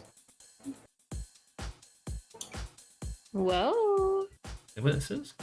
Use this card. You must exhaust one locksmith/ninja. Draw an item card from the item deck. Yeah, that's what it says. This is another open. Oh my god! I got the mithril weapon and the adamantine armor. What the hell? +3 to combat's Whoa. physical party's physical combat prowess, and +1 to cooking. we- Dude. So Adrian's just the combat Oh, hell machine yeah. right now. Well, it's not even just combat machine. He also cooks like a motherfucker. I've now surpassed. I think I'm almost caught up to Saba. in You're cooking one power. behind. Yeah. Dude, imagine Saba with these. Holy shit. All right, and Which is because you weird guys because don't give these me- are both literally Senshi's items. If you're not gonna give me a comic hunter, I'll give myself a comic. No! I'm taking a rock mushroom. It's mine. That's God damn next. it. Treasure bugs. Treasure in 6! Oh, only magic can be used. That's interesting, I guess. That's interesting. Oh. That's worth a lot. Oh my god, money and food. Well, it's only one food, but It's only three one. money. It's only one food, but 3 victory Okay. tokens, which isn't bad. Wait, it's only one. So literally any magic kills it, but you just have to tap one of your. You mages. would So- have to tap and expend one With the of a very used limited magic, resource. Yeah. Okay. Well, anyway, I don't worry. That's not How my thing to limited worry is about look right how now. many there are here. But that's actually it's still less though. All I'd right. say. I'm gonna expand one of my foods to untap my ninja because I would like my ninja to be available in case I need them. I put it And this I will way? draw. Yeah. And I will draw 2 cards. Do I get an event? Event? No event. All right, that's my turn. I was the only one who's encountered events. Okay, so I And got I'm the one with that, items. right? So I'm gonna just love flip items. him over They're good. and So I'll you're try to see if I one- can take this on. Right, and if you fail this, you're thinking about re-rolling it. Yeah. So you just need a 3 or higher? You failed. Ooh. Oh. Well, I guess Should I could reroll that. reroll, right? Yeah. So he's exhausted by default. Yeah. Come on. You got it. Yay. All right. And you broke Do I even now. need, yeah, do I'm I even gonna- need to roll? I'm gonna Because say that just you gonna- don't even need to roll because Yeah. by like the lowest you could possibly get is a 2, and you already have a +5. Yeah. This is Huge Scorpion and Walking Mushroom Hot Pot from episode 2, chapter 2. I think it's episode 1. Gosh, man, they really get into it that fast. Are you just gonna just use that food to untap your guys immediately? I would. I would as well. Yes, I would. Okay, You still So- gotta do your Anything? exploration if you're what doing I'll that. Counter and do stuff. is I'm gonna have to tap her Okay. to get 30%. Use this card. Exhaust one locksmith/ninja must be exhausted. Okay. So you're at what? So- 40. That's 6. So you're also at 90%. I've made no so I'll progress in have to- those. I'll have to give this I'm geared up, but I'm slow. just to get them all back. I just have to give one because of the 2 I gained. Yeah. Yeah. Okay. I don't have an encounter, by the way. So, You just straight up don't. 9, yeah. All right. What was that I needed to do? Is there any other thing? Redraw. Yes. Yeah, up to 5. That was So like you I'm get another. missing all right, something. Here's now another will event. Saba go 3 for 3 on events. Nope. Okay. That means I'm gonna get the event. All right. First things first. Obviously, Kabru. Kabru wins. There's actually Just someone- by Do you want deep, to tap Kabru, or you could tap one of your less valuable warriors? but he just wins by default. And They there's do no, too. and there's no difference, right?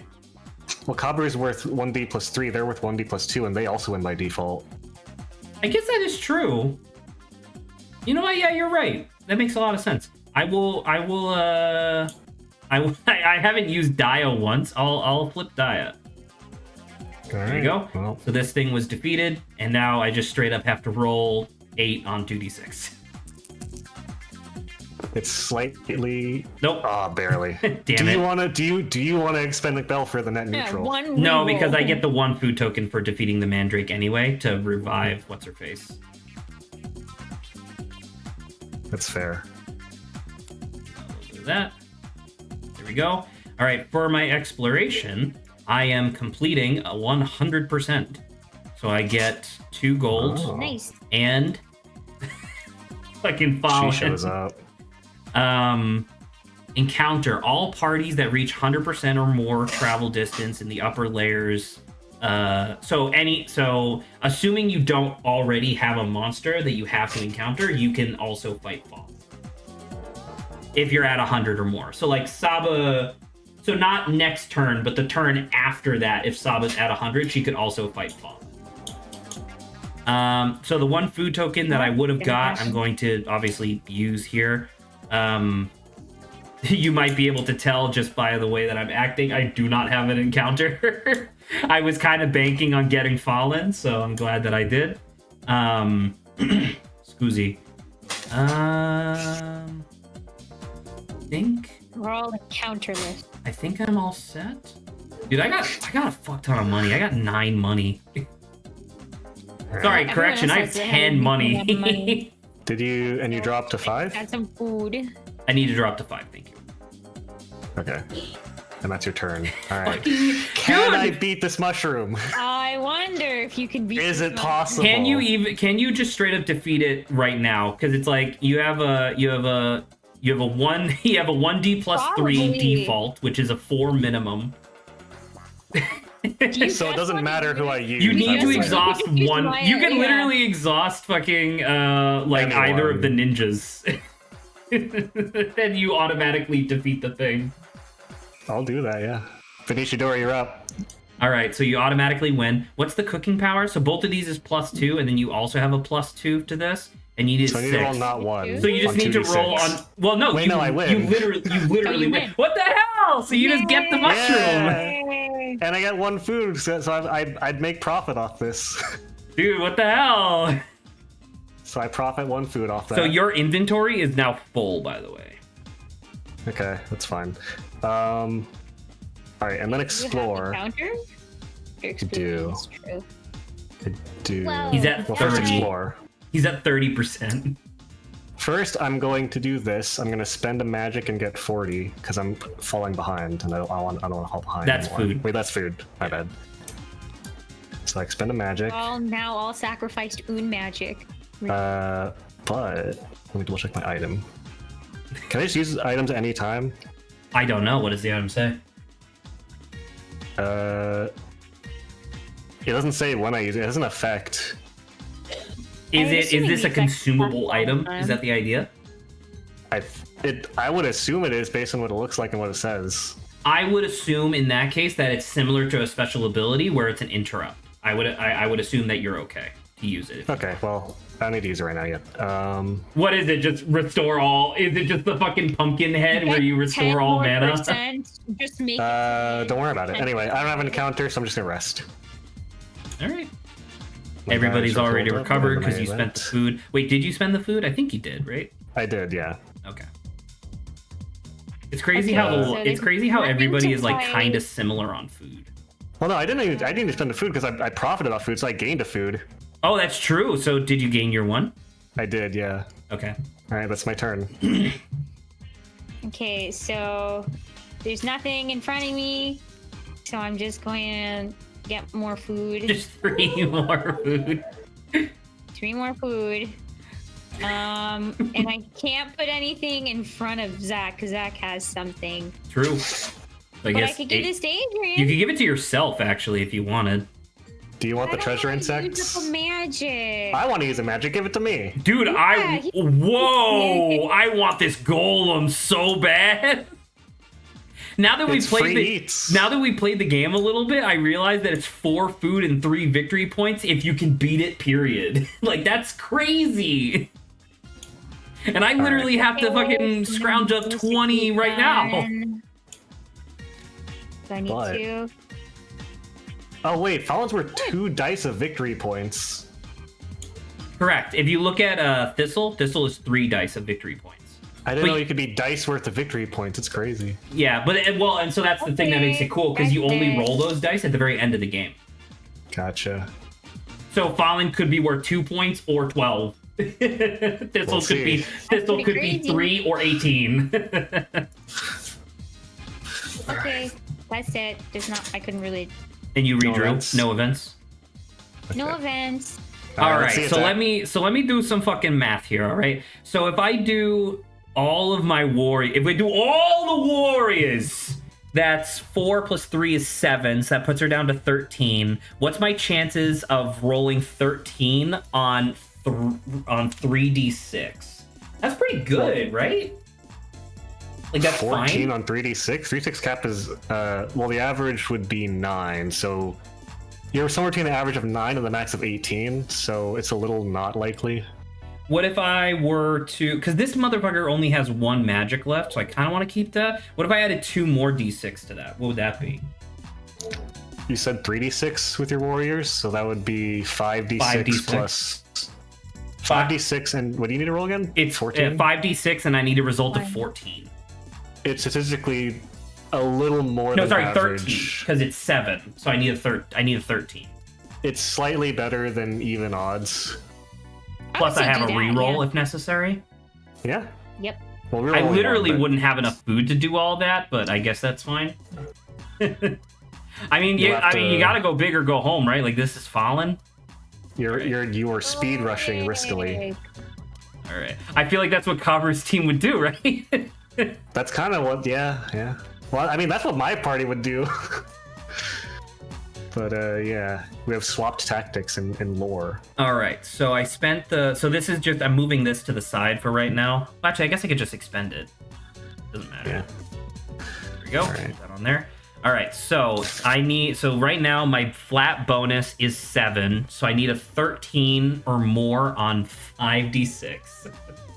Please. Let's got see it. it. And if I don't get it, and if I please, If I come don't on. get it, you are. If in I don't get it, trouble. I then have to expend McBell as well. Let's see it. I got 13 exactly. Yes! Wow. Fucking holy shit! Close. All of these people are suffering. Hey, Mike. All right, But you did beat Fallon. I did beat Fallon, so I get to keep her. So this purple one I can never discard and is considered quote unquote proof of defeating the boss. So down here. So now if we get to 100, there's nothing. There is nothing. You just immediately go to the lower floor. So now I take all of these, discard them. There you go. So And then those I flip don't- my thing. I am now on the lower floor. Welcome to lower floor. Welcome to Oh, lower there's floor. stairs. Yeah. So like so if you look at these ones, these are stairs going into the ground, and then the other one is like stairs coming from a wall. Oh. Yes. Okay, I got it. That's cool. All right. So with that being said, my first action in the lower floors of exploration is to gain 3 food tokens. Okay. You need that for sure. Worth.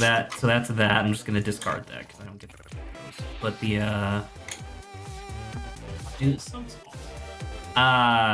That's most likely what I'm gonna be expending here in a second, just to recover everybody. Obviously, no encounter cards because fuck me. But I can redraw. So I'm going to draw 1. Dude, I want that Event? golem so fucking bad, dude. Event? All right. What the hell is this? Oh! Best X Beetle impression. Oh! Wow! All right. Alright. Give me a second just to put all my people back. But yeah, this is it.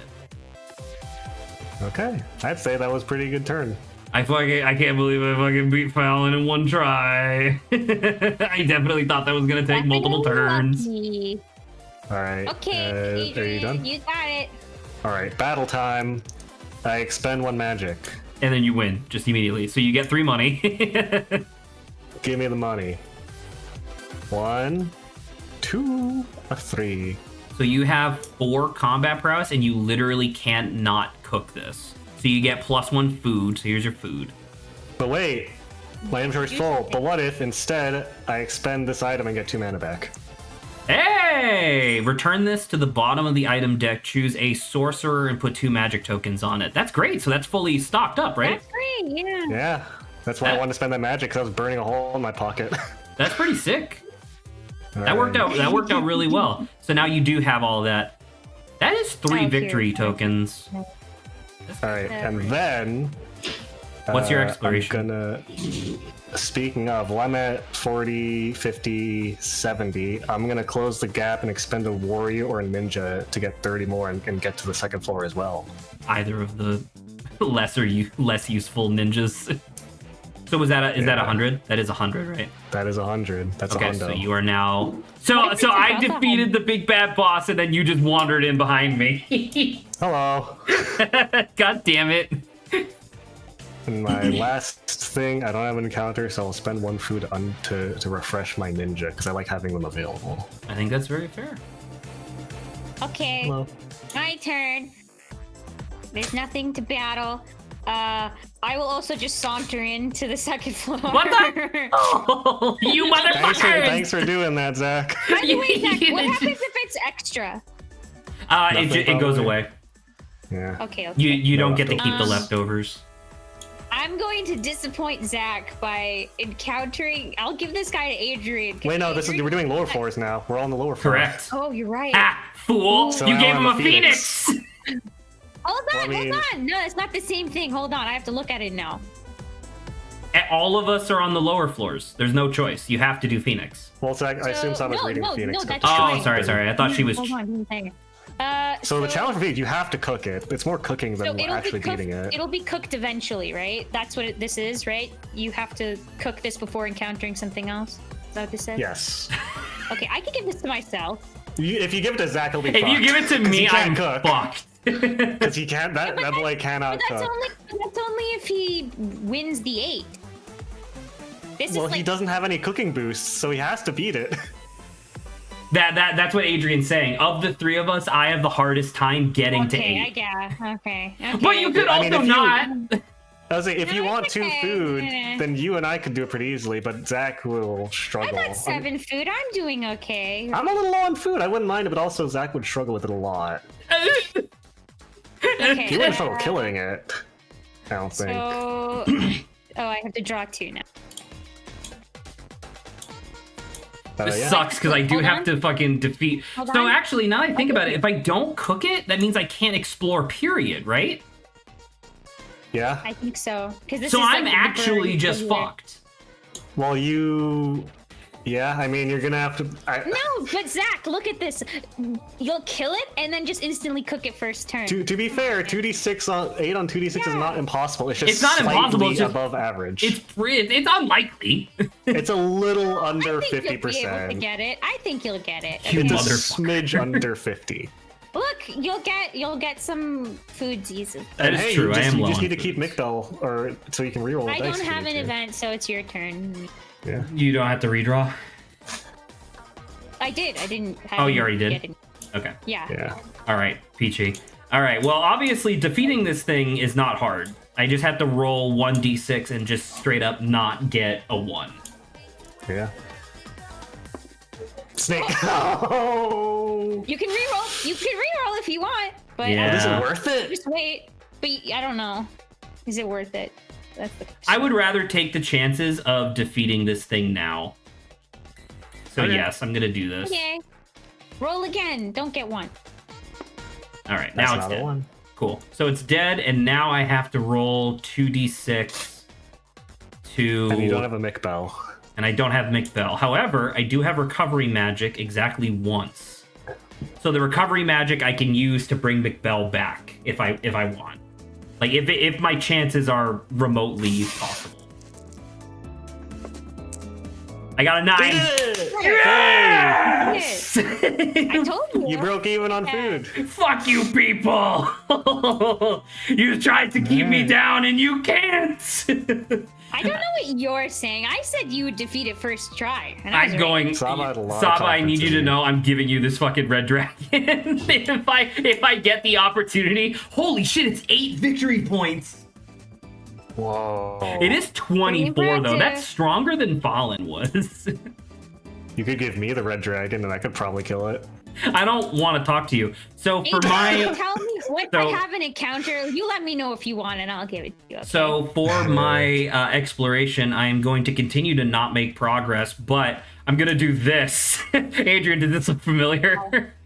Oh, are you gonna Gonna catch up spend in a lot of items? it? You're I'm buy gonna draw some- them some one at. swag? I'm gonna draw them one at a time. Like I did. That's fine. All right, 1. Is it closed? Open. This is a stupid item. All right, well, I mean, I get to keep that. Period. So I'm just gonna put It's it here. closed. It is closed. Oh. I'm gonna Oh. spend another 3. Ooh. 1, you 2. can only get one more 3. question mark.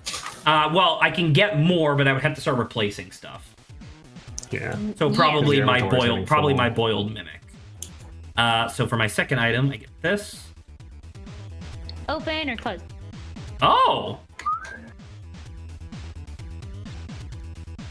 Huh. That is very interesting. I think if we're treating items as interrupts, I guess I can use this right now if I wanted. I guess. Okay. But do I want it? You know what? I'm gonna. So this is closed again, by the way. So I'm gonna hold on to it, and I am in fact going to buy a third item. Okay. And then depending on how this goes, we'll see what happens. Okay. Okay, great. Thanks, game. So I'm going to immediately use this item as opposed to discarding it. Let's see it. You just get Return to stuff? the bottom of the deck, gain 4 money tokens, or at the end of the game, it's worth 4 victory points. I'm going to return it to the bottom. So I get 1, 2, 3, and then this 4th one is going to go over here for no particular reason. So that goes to the bottom. Thank you. I'm going to take this item card, return it to here, and I'm going to buy yet another. Literally all I wanted was any item to help me fucking cook. That's all I wanted. I think I got all of them. I think you did, and that's why I'm fucking upset. Close What is this or one open. say? Oh, that's kind of neat. Show us, Zach. You know what? I will Yeah, keep this. sure. So I'm going to end up discarding my boiled mimic. I don't need that no more. And this is an opened item. It is just high quality equipment. Gives +2 to my combat prowess as a party. I feel like that doesn't match the art style. Okay. Whatever. It's weirdly out of place. Yeah, it seems kind of generic, not like from the manga, but that's fine. Yeah. All right. And then, did you expend the food from the thing to break even? Did I expend the food from the thing to break even? Yes, I did. Okay. Because I believe I drew none. Yay, Adrian, your Well, turn. hang on. Zach has to redraw and then yeah, see if event. events. Anything? Because I don't need have any one. encounters again, so I'm gonna draw one. Event. It's not an event. Oh, okay, on Adrian. I am so pissed. Wait, did I get an event last turn? Because I didn't draw it to 5. Are you I sure think- you didn't use something that happened after? I actually don't. I don't think I got an event. I think I'm missing a card. Let Maybe me you let just me didn't draw let me back up. search for events. Because the last thing I did was this. The thing I did was the 30. last event that's in the deck is the one that Saba got. That was like the sheep bush. Okay, so I forgot to redraw my bad. Yeah. So I'll you can redraw now. That's fine. Okay, so now it's my turn. Okay. That was not an event to be clear. You have So nothing it's to convenient. encounter, so No encounter, so I might as well just explore. You know what? Let's see. You know what, Zach? You've inspired me. I'm going shopping too. And I would How much also like money to do buy you an have? oh item. my god. 3. So you're spending buy all of your one. money. Might as well, right? You may have to. I mean, they're all decent amount of like victory points actually. that. All right. Hey, Zach, guess what? wanna I'm get rid of discarding that? this. Oh my Uh, god, did you get cooking thing? Well, no, but I got something similarly good. What the hey, hell? look at we match, Zach. Dude, I'm so upset. By the way, are these both? These are both upper levels, so I can flip these. There you go. All right. Yeah, just And move. then, so that was my explore, and I do have an encounter. And you know what? I'm taking on the red dragon. Give me that shit. Holy Heck shit, dude! yeah. I just got another. I'm about to say, I'm- of I'm all of feeling us, you are definitely the most qualified to fight this fucking thing. All right, Oh, and then I that's rest. scary. I don't know what dungeon rabbits are like. But Saba, my look, guys Saba, are look ready at to its go. back legs. I know, he's cute. It's as strong as Fallen was. Literally, yes. my both in universe and in game. That's crazy. Oh, hang on, I got an event. Must exhaust one locksmith Ninja. ninja. If not possible, return 3 food tokens to the stock. Oh, sad. Okay. And so Okay. that person can also not be recovered because you did that during your rest phase. So that ninja cannot be recovered until next turn. Unless that's you use fine. restoration magic. But yeah. All right, cool. Okay. Wait, does Uh, restoration magic tap the caster? Yes. Damn. So that's not worth it. Whatever. Okay. That's fine. That's fine. I don't even need my full party to Adrian, drag you're him gonna down. fucking. This thing is only 1 power weaker than Thistle. Yeah. Dude, what the hell?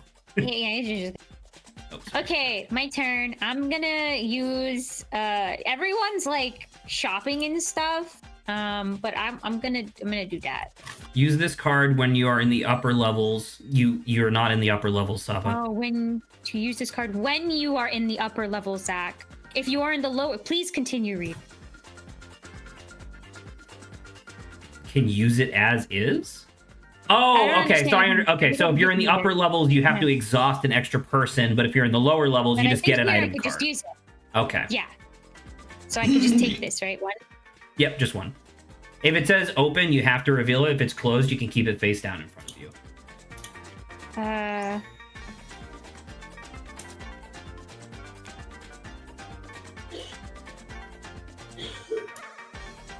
No idea, but you guys are not allowed to look at it. It's just a weird guy, but whatever. I don't have anything, so there's nothing to do. I It's just so draw. crazy to me that Adrian fucking voluntarily took the red dragon on, and you're definitely gonna cook that shit too. Oh yeah. Okay, Oh I yeah. have an event. The You must event! exhaust You must one exhaust half one foot. half foot. If you can't, discard all cards in your hand. Wow. So No, this- Chilchuck is half foot, so you can exhaust him. Yeah, you're fine. Yeah. Holy shit. You're lucky, because does everybody have a half foot? Adrian doesn't have Only a your half parties foot. have a half foot. If Adrian got that event, Adrian would just be No, fucked on his it's- turn. You're the only 2 parties that have a half foot. The other 3 don't, or other 2 don't. I thought, No, other 3 don't. right, they're gnomes, not halflings. That's interesting. Yeah. Luckily, I took that one. You're welcome, guys. Thank you. Thank you very much. All right, you're all set. Yeah, I that was don't rest. really do. All right. Well, This no card is weird, monster, but figure it out obviously, as you can see. hmm What can you do? I Can mean, you gain 2 supply? You could start making progress to Thistle. 20. Just make it. I'm gonna begin Slow the and long. steady. I'm gonna begin the long march to Thistle. I think is what's gonna. Because the thing is that I've been thinking about resupplying for a while because I don't have any monster encounters. But at the same time, the cards that I have in my hand are like pretty okay. So I'm like, all right. No encounter look at this card. starting So now I'm just gonna nice, but redraw. I guess I would just wait. That was my whole ass turn. You just marched ahead. Didn't really have to deal with anything. Oh, event card. You must exhaust Let's one. see it. Oh, sorry. Don't pull You it must out. exhaust one locksmith. If you cannot, choose 2 of your own characters and put them into exhaustion. Do I have a locksmith? I do. It's McBell, right? Yeah. Bell. McBell. All right. Big Bell. I'll exhaust McBell. My McBell first. is That's my just- first event, by the way. I like that McBell is just worse Chilchuck. Okay, Well, it Adrian. starts with more stuff. Fight it. Fight it. Fight it. I'm about to say, go for it, my guy. All right, so let's do some math here. Okay, so You have what are my 1d static bonuses? 2, You have 3, 1d6, 3. Honestly, you probably just need to exhaust 2 people, I think, right? All right, I You have an have- exhaust of magic just to You be have safe. 5. You have 1d6 plus 5. Period. He now has 4D and 5D and 5 plus 5. He's got 5D plus 5. Hold on. What's it? So sorry. What's your flat bonus? So these are both just dice because you used 3? magic with her, right? 16 Yeah. plus 10 plus 9 plus 16. Stop just saying a bunch of numbers. 2, Wow. 3. 3 plus 2 is 5 plus 5, 4 is 9 6. plus, and then it's just the D. And then my Okay, so- dice are. So Saba was correct. It was 9. Yeah. 2. I'm not just saying random numbers. But Saba, you were just saying a bunch of numbers in a 1, row while we were trying to count as 1. well. Nah, man, you just let me go off and I'll get you your correct So number at that's- the end of my rambling. 66 I don't know what this plus probability 9. is. I can't help you with that. It's 2 So plus average 2 is 6 4 is- plus 1 is 5 plus 1 is 6. Yeah. So I should 66 average plus around 9. 27. Okay, that sounds you good. got it. Let's go. And you have to re-roll if you need it. And that's my. Also, I have hit the dice cap. Oh, you have. You literally can't get any more than that. So yeah, let's see it. Huh. 15 plus 9 is 24 exactly. Holy shit, he did it! Yay! All right, so you did that. Discard What's your something, cooking but prowess? should Your we- cooking prowess is 4, right? It's So not it's bad. plus because it's plus 1 plus 1 and then plus 2 for her. So you do 2d6 so plus on 4. 2d6 you need 6. 6 on 2d6. That's not unlikely. If okay, you so these guys are all succeed, tapped, first if of you all, hang on. succeed, this thing is worth so goddamn much. It's And 8. I have my rogue to. I also have my rogue to reroll if I need to as well. That is true. That is very true. He 7, succeeded. I didn't need it. All right, so you do have to get rid of something. I would obviously recommend one of your like upper level foods. You could probably Red just do dragon it. meal. Red Hang dragon. on. Which one do I want more? The stuff. Hang on. What are these? One of represent? them. One of Orc. them. So, Adrian, if you flip it back over, one of them has more food than the other. And that's a way that in the booklet, that's a way that you can break ties. Gotcha. I'll get rid of this guy then. I figured, yeah. Plus, that one that one's the one that Okay. gave you the money. So yeah, dude. That 8 points is crazy. All right. So that's my red dragon meal. Now you get and to exhaust also- or explore rather. Oh, I and get you to get explore. 5. Yeah. Are you sure he shouldn't just do? He could just click 5 on here and then. It would I go might into his end up hand, running Saba. into something later. But anyway, I'll do it at the end of my turn. Okay, so then I explore. What the hell does this say? I can't believe you fought the red dragon and then earned one food. That's so, dude. Your items were so fucking lucky. God damn it. You did great. Okay, well, you know what? Fuck it. Give me a free item. Sure. Take It could be it. good. Let's see. If it's worth Uh, 3 or more, you might want to replace your ogre meal. I'm just gonna take 3 gold coins. Sure. Flip that. Profitable. Does this go on the bottom, or does this just go? So this goes, and then we put it like that. Okay, so that was my encounter, and then I didn't have an encounter, so I was gonna explore. And then I rest. So I'm gonna spend 4 of these to get my guys back up. 1, 2, 3, 4. So let's go back over here. These are all refreshed now. And And then then draw I 2. draw for events. Did not get an event. Okay. Now Okay, it's Sab's turn. so nothing. to Fucking, I battle. defeated Fallen, but then like 2 minutes later, the fucking ninja clan or whatever defeated the red dragon. And I'm like, fucking what? So I have 40%. I just got to get rid of another one, guys. Okay. Yeah, and I can't do anything, so I just have to draw up to 2. Can't wait for this to. Oh wait, hold. Can I use? I want to use a thing. I'm not looking at my stuff. Can I use a thing to get my guy? Okay, no, I'm okay. Nice. Okay. You're done. Yeah, there's nothing. Yeah. All right, well, of course, uneventful. no monster for me either. So I'm just gonna go. I just got another clean 20. That's it. No encounter. I'm gonna expend 1 food to get McBell back. Thank you, McBell. And then I redraw. Event. Event. No Question? event. Oh, okay. Back to Adrian. Already? I was. Yep. Okay, well, no battle, so I will explore, and I will gain 2 money tokens. Take it a little bit slow. You did. The red dragon was immediately at the staircase. I walked past it, and then you fought it. Okay. So that's my explore encounter. What's the next side? Dungeon Rabbit. Gimme. Do you want it? I'll take it. Yeah. Hippogriff. It's mine. That thing. All right. And then that was my encounter. Then I rest. Draw back to 5. No event. That's my turn. So wait, for encountering like these characters, right? Does it matter who starts off the encounter or only who wins the encounter?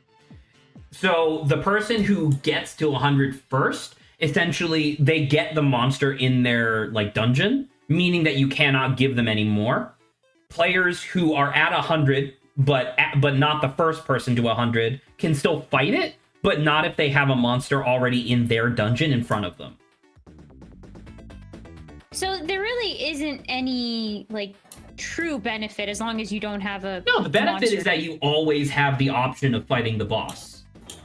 Because like let's say you got to 100 first and you get Thistle, right? And then I get to 100, Yeah. but Adrian puts the dungeon rabbit in front of me. I have to kill the dungeon rabbit before I can fight your guy. So you have to get to 100 and then take 1 turn before you can fight. Yeah, because exploration is person after who- fighting. Okay. Gotcha. God, I love Shuro. Hang on. I need to get this reference art out here. Okay. Whose turn is it? I don't. Did we finish? Did you finish, Adrian? Yeah, he redrew. Right? Yeah. Okay. redrew. It's my turn. Okay. Well, I have nothing to fight, so I'm just gonna explore for 30. What the? It's just 30? What the hell? All my 30s I have to do shit for. And then I don't have an encounter, so I just have to freaking draw in 1 card. Okay. You're done? Yeah, there's nothing. No monster for moi, so I'm just going to keep going. I'm going to do this guy. Exhaust 1 warrior in order to gain 30. I will, I mean, I guess both of these are exactly the same, so I'll just exhaust you again. So I'm at 70, same as Saba. What's next? Encounter? I do have an encounter. Okay. You know what would be interesting?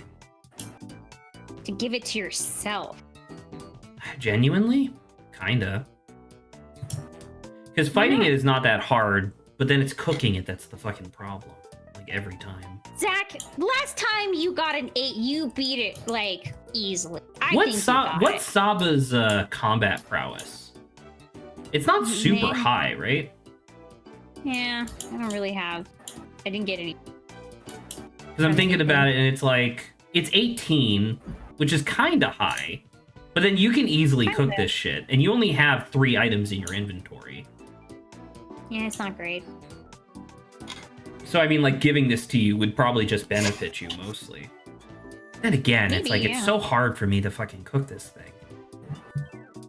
And then I obviously know. Adrian has the dungeon rabbit, so I can't fuck with him. It's true. It's really, do I want this or do I want Saba? I mean, I don't know. I already got a bunch of stuff. That's the thing. We do. Because like I guess my thing is that like I'm pretty confident that Saba's gonna get to 100% next turn because she had her early 40 and she just needs another 30 in order to get her there, and there's a lot of those in the deck. So the off chance that Saba fucking doesn't defeat the hippogriff, it means that I get to get I get to get Thistle instead, which could be cool, I think. So yeah, I guess I'll put it in front of Saba. How do you know when the card's an interrupt card? In your hand? Yeah. I don't think there are any. Can you let me know what blue banners mean? I don't actually know. Let me see. Please let me know, because it may be important. Let me see. It may be important to this. What do you mean blue banner? Escape cards can be used in the combat action. So you use that instead of combat. Battle. Okay, we're good then. Okay, so Saba essentially has a get out of jail free card, and I just gave her the hippogriff. Great, fantastic. At least she can't cook it. Or at least I assume you can't cook it. No, I don't think I get the benefit of cooking it. I'll let you know. You'll see the card in a sec. So. All right. The card is Killzak. Oh, Card is it's my Killzak. turn. Well, I get to redraw. Okay, All right. event? No event. Okay, my Oh, bummer, boo. turn. Battle! Alright, let's see it. Commence 20. battle. Okay, so where am I supposed to get Shuro? If I use Shuro, I get up to 9, right? Underneath this. It was Shuro plus the Oh, so It some was are Shuro actually plus magic. not great. Okay. Well, no, as far as flat modifier, Shuro gets me up to plus 9. Because it's Well, go ahead and correct. do That that is a math. plus 9. So that Plus means you have to 9. roll at 11 or higher on what? 2d6. 1d6. Okay, 2d6. Implausible. Not impossible though. But okay, hang on. So it's 2d6, 4d6. What's I would literally 46 just every put one? the 24. fucking ogre in there. That's what I'm thinking of. Hang on, 2d4. No, d4. I'm so confused. I'm used to the nomenclature of 1d6 and not 1d, even though all the dice are the Exactly. same. So it's okay. So hang this on. would be it's 4. It would be you need 11 on 4d6, which is much more likely. 46. Average is 24, or max 24. Average 12. So this is statistically likely if I do these two. And that's only 2 people, plus you get 4 food and 5 victory points for this. I think you're fine. I get 4 food, so you know what? Just to be safe about it, I'll throw in. Well, I'll throw why? in Benicio Well, why Dori. not? Well, instead of putting the person in for an extra die, why not just use it for the reroll, right? Yeah, I guess that's true. Okay, in that case, I'll rely on Hyun. Okay, so I got 46. I need to roll 11. You got it. Did not I get did it. not. So I'm gonna you can reroll do you have a Stun 1 on Hyun. there? You do. Yeah. I do. one and You can two. reroll the 1 first. I mean, I reroll. Oh, you're I using reroll 2 of both them. Okay. Yeah. This is still not 11. Can I reroll 1 again with Benicio Dori? Yeah, of course. Yeah. And this would be I'm about all to of your break food. even, so that's fine. Oh my god, you didn't need it. You gotta be Oh my shitting me, God. dude. If Oh my this God. creature fucking whooped your ass, How the mighty have fallen. Hey, you know what? Dungeon rabbits, they really are dangerous as shit. they really are. That's why Elias has his stupid armor. Oh, you Right. warped the positioning of all your people. All right. Well, and that. Well, He's still there. hey, at least you have enough food to handle all of them. Yeah? Okay, well, I can't explore because I have to beat this thing first, Correct. right? Yeah. So you just Yeah. move Well, on to do you have encounter if you encounter? have any. Yeah, and do I want to Give me give tentacles? Zach. I can't give it to me. You have to give it to him. That is Oh, true. that's I'm the true. only person if you're giving it to anybody. Give it to him. Go. Yeah, why not? I'll give it to Zach. Here you go, bud. All right. I'll take it.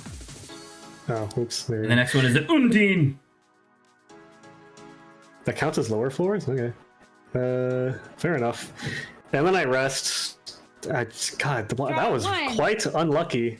That was very Unless unlucky. you You know literally your missed it people. by 1 like 4 times or 3 times in a row. Yeah. That's really unfortunate. I've learned my lesson. I'm not going to underestimate the dungeon rabbits again.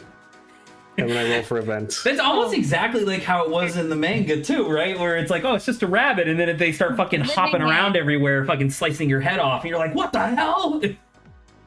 All right, that's my turn. I've lost all my food. Okay. Did you pull, right? You got no event. I did pull no events. All right, so here's my escape, right? So we just take this, put this at the bottom of the monster deck, Oops, sorry. and that's it, right? That's Correct. Just it. That's that. That counts as you completing your encounter, so you can still explore. Yeah. So I have to tap my little guy, and then I'll get another 30s. So Staba's at 100. She gets 100. Thistle. Yeah. And now I can.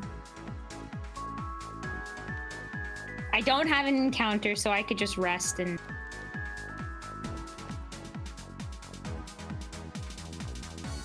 Did you expend a food? That's it, right? Yeah. But Okay. pretty good. That's it. Don't forget to That's redraw. it for me. Oh yeah, you're right. 2. Event? Nope. Uh, Yeah, it's boring here. all right, Zach, yoy toin. So I have a +5 by default because of the high quality equipment plus Kabru. So if I do that, then I need a 5 or higher, which is kind of nuts, obviously. So I'm not going to do that. I mean, this bitch has 2 magic left, and the game is coming to a close. That's 3d6. I need a 5 on 3d6. That's like pretty likely. That's like very That's likely. extremely likely. Once you encounter like one of these guys, right? You can't explore anymore, right? What do you mean? So these bosses, because they're act the same as just You need to regular defeat monsters, that right? boss in order to continue exploring. Okay, gotcha. Yeah. Well, no, if you defeat that boss, the game ends, doesn't it? Well, that is true. Yeah, well, that is correct. That is Yeah. how that works. So do you guys, if you guys want, at least for Thistle, do you guys want to like let exploration stuff happen as long as like there's other things associated with it? No, that's not how the game So works. like you still fight, but if you like lose, like if there's like a thing. You're where it's, like, saying just that gain because one you're food. thinking about using other exploration that don't have numbers on them. That's not how the game works. So no. No, like there's numbers on them, but it just says like, oh, you gain 1 food token. Then no, because once again, you have to defeat the thing in front of you in Whatever order to be is able that? to do the thing. Well, it'll You just rushed into finish the boss. game. I'm gonna say you Prepared. rushed into the boss fight. You should have thought about that. I guess if someone takes the card, then that's like that, right? Then you could just explore more. The boss monster will never leave your dungeon until it's defeated. Yeah, it's glued to you now. Correct. Oh, that's cool. I mean, So- you can fight it, but it'll still be. It's glued to you, so we're just gonna try to kill it off you, and then the game would end. That's pretty much what I'm doing. Well, I'm gonna I do guess I this. could just do Marcel and then like deploy everyone because I can just get. You're definitely everyone gonna back. want to deploy everyone. I would Yeah. say keep Chilchuck for like emergencies, but yeah, you're gonna want to do that. All right, what am I doing? So I'm gonna do. Okay, so I need 3. Oh, sorry, I need 5 on 3d6. Well, I got it by default. Great. So I kill this thing. Now I just need to get a 10 or more on fucking 2d6. That's easy. Watch this. Oh, I got an 8. Damn it. All right. Well, it's dead anyway. There we go. All right. I now am allowed to explore. Oh, I gotta remember she's exhausted right now. Now I get to explore. I'm going to exhaust McBell and also complete my thing. I am at 100 as well. There we go. You guys are rushing for the Mad Mage. I need to fucking kill this thing before Saba does. Zach is fast, so I gotta like. This is my only chance to get some cool. I've just been points. taking my time and I'm chilling, so we'll see how that pans out in the end, I guess. Great. What happened to Also, my? Zach- What happened to my? Wait, what happened to my 4th food token? I haven't touched any of your food tokens. Well, I Touch trust that any no of one's touched my food tokens, but it's not in Monster here. stole it, probably. Also, Zach has 2 mystery items and I'm scared of them. You don't know what those are. You don't get to know what those are. They both say if you reveal this to other players, you lose one of your partners forever. You die. I'm actually going to You undo reveal my this, you die. I apologize. I thought. Huh? What did I have that had 4? I'm gonna end up using this escape for the Okay. tentacles, so I get to keep these people. I thought I had 4 food tokens for some reason, but clearly I only have 3, so I don't know what that's about. We're looking at someone else's food token total. Potentially. Sorry, give me 1 second. Someone just texted me. I do have 5. And I have You had a 0. lot of food, which is crazy. All right. I did too until this dungeon rabbit kicked my ass. It's like kick my my ass. God. All right. 4 encounters. The only person I could Actually, do is you're myself, real but I moving clearly over don't there. want to do that because I want to fight Thistle before Saba does. So I'm going to just immediately move Do on you to the have resting use phase. You have to use encounters, or can you pass it? You're allowed to pass on encounters if you want. Oh, cool. Okay. I'm going to use 2 foe tokens to You refresh just those look people. the other way. You're like, oh, There we go. I'm in. And then I'm going to redraw. Please don't Event? be don't be an event. There's an event that kills all your partners. Oh, there's an event. Oh. What does it say? Is it Is it good or good? bad? Maybe it's good. I have no idea. If you're already in a monster encounter, return this card to the dungeon deck and shuffle it. You must return you 2 must- coin tokens to the stock. If you can't do that, you encounter a vicious corpse collector with combat value 12 and reward defeat gain 2 coins. Do I have 2 Sweet. coins? I do. Holy shit! I get to Nice. I get to skip Pay them this. off. Holy cow, that was so scary. Alrighty. And that's your event, so that's my turn Got now. it. Correct. Alright, rematch time, baby. Round 2. Fucking whoop this thing's These ass, guys are dude. small people. Okay, I'm not gonna mess around. I'm gonna spend I would one of my like to zeros reiterate, magics. by the way, that it's entirely possible that Adrian still wins this because it's not about who defeats the boss; it's about Adrian. victory points. Okay, so that is 9 plus 5d6 this time. Did you expend a magic? I did. Okay. And I have rogues on standby. So Oh my I god! swear to God. Also, only at 10, so that's crazy. So if I'm both you slow. and exhaust our people fully, Zach, we can't re-health our people. 15. I killed the shit out of this guy. Now you got to try to cook it. You win cooking. Your Alright, your what? cooking power is 4. You just need 4 or higher on 2d6. Doable. Let's see it. You did I it. You did get it. it. So you get 4 food I'm tokens, assuming you and wanna I would get definitely rid of- replace that. Yeah, I'm gonna replace that. Where does this go? You flip it. Oh.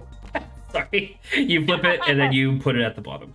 Like that. Okay, Okay. and then I'm gonna Encounter? Explore? You explore. I have to explore. What do I want to explore There's with? a lot of that guy. I get 4 food tokens, yeah. So 1, 2, 3, 4, and I make a little bit of profit on that. Okay. Oh, Saba, asking you because I wanted to make sure you remember this. So you asked if you could keep using exploration even if you have a monster thing. Obviously, that's not the case. But remember, you don't always have to battle. You could also resupply, which gives you 2 food tokens. Oh, okay, because that's Yeah. what I was like. What happens? I just now put together why you were getting Why I'm huffy when I was asking? telling you that. Yeah, because you Yeah. forgot that you can resupply. Yeah. Yes, it's either or. Okay, Trade time. gotcha. Adrian, why? I don't. You guys deal with. Hey, listen. I killed a red dragon and those terrifying rabbits. Return 2 coins. Put 1 magician magic token on it. So That's I'm kinda doing neat. that because I spent a magic. I'm about to say you should do that and then also buy an item and replace that mithril blade. I mean, that's the plan. We'll see if it's a good item or not.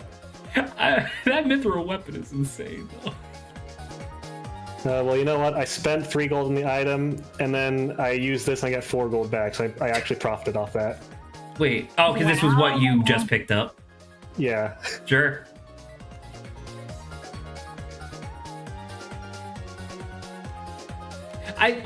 That is silly though that like in the context of the game they sold you treasure and then you turned around and gave them the I treasure bought back. some treasure off some rubes who did not know how valuable it was. And you're like, holy shit, do you know what this is? And they're like, no, what? And I'm like, it's pebbles. Give it to me for change. All right. And then I rest. So I'm gonna spend 3 of my food so I can restore my guys. Also, I get my magic back because I bought it back. on, Saba, sorry. set your Guys, thing to look. 90 degrees. It'll be much easier, I promise. But I like scrolling more. And then Well, event. you use your mouse? No event. Yeah. You I don't can press scroll. you don't press Q and E? No, I That can is just my turn. scroll. All right, Saba. You Let's best fight you this. best defeat End the Thistle game. or else I'm Fire. gonna whoop its ass. End of the game, Okay, I Saba. should probably use. You should probably use everybody but Chilchuck and then expend her final magic. Grab it! Grab it! Okay. So all How many together, this is 4d6, 5d6, Three. 6. So you're rolling all 6 of your d6 and then you're adding 3, 5, 7. 7. So your actual objective, so on 66, you need 18 or higher in order to defeat Thistle. 25 is exactly your average. Okay. So she has to roll really bad to not succeed. She got it. That's pretty good. I got it! All right, You did it. the game immediately ends. So here you go, Saba. This is your And you proof. cook this. No. Well, it's your proof of boss, right? Because they don't give you the actual artwork. All right. Lost. So now we do final I'm gonna scoring. I don't think this gets anything, but I think you should look at this act to tell me like what this is. That's like, 5 the victory books. points, period. If The, you the ceiling book. have What is the at the end of the ceiling game, you gain 5 victory points for this card. This card becomes 10. So this is already worth 5. And then there's an item Yeah, called, can you which is show like it's like the Mad Mage's item. I think it's in here. Maybe I can search it. It's right here. Oh, did you pull it out? Yeah. So these are the books that. Oh, so it is another item. Correct. Okay. Yeah. That makes sense then. So it's just like if you get the pair, you get the thing. So, so would you like to see what my secret super Yeah, what are your items secret were? items. Yeah. So my secret super items item. were 2 treasure chests, which allow me to roll for their value. Oh my god. See, this was see, Adrian, if Wow. I didn't kill her before Zach got to her, he would have had so many dice to roll. I would have I had. think- I would have had literally more than I could. I would have to keep rolling. I don't think I'm gonna win, but I think my party had a pretty chill time in the dungeon. I liked your party. Your the party most. literally just had a fun time. All right. You guys were trying I to got like go for 11, ambitious things. I guys were just 12, steadily making it through. 13, 14, 15, So we're 16. counting victory points. I yeah. actually Really low. only got 16, which is not very good. Wait, didn't you roll dice for something? 10. I just did. I got 11. It's these guys over here. Okay. So this is 10 right here, and then I roll 3. Oh. I got 23. I got 13 here. Plus So 10, you I got also 23. have 23. What? We both got 23. Wait, so you both got 23? Wait, what was mine? So I got No, 11, Adrian, 12, we 13, tied. 14, 15. So you both tied for first and I lost. Wow. I Did we find our lost, tiebreaker I lost stuff? because I couldn't fucking cook anything. I can't believe that that's how that ended up working. That's crazy. Yay, Adrian, we both won. I thought I was Yay. gonna lose, really. I thought because I Zach, only Hold got- on. Hold on. You said there were tiebreaker stuff, yeah? The tiebreaker stuff would be the value of the not value, Oh, the Adrian wins. Adrian wins then. 100%. because it would be the amount of food Food. you get from your cooking. So Adrian does in fact actually win. Hey! Does it count with what you still have, or is it No, it's simply the it's what you cooked cooked. Yeah, It- 100%. Yeah, it- hey, I don't know. I like the idea that we both won. That would be pretty fun. My party Adrian didn't even kill got either of the first, floor I bosses. We killed just the did boss. my party did the secret like ultra bosses. Your that are party just so optional. happened to buy all of Sentry's equipment early. Is what I was happened. gonna say, our party did the optional ultra boss. We guys I'm took about the to say main quest. you fucking obliterated the red dragon. Like that's so cool. That was great. and I cannot understate this. Also, the dungeon rabbits. I mean that is true. Yeah. Super congratulations to both of you. Like genuinely, I did not expect fun. that not having the ability to cook was going to be like that detrimental to me. Like I literally just couldn't benefit from most monsters. Monsters were literally just a hindrance to me, not an opportunity, which is like really I will interesting. say, I still think it was probably because I was questioning. I was like, okay, should I have rushed? But then, like, you instantly defeated that other guy. And now that I'm like, if I did not win the boss, if you did not defeat Thistle there, I absolutely would have. But congratulations on getting there first. So it's also like, it's almost like I because I didn't fight anything from this. I think the lower level, which caused me to have really low cards. So I was like, here, Adrian, on a silver platter, here's the victory for you. Yeah.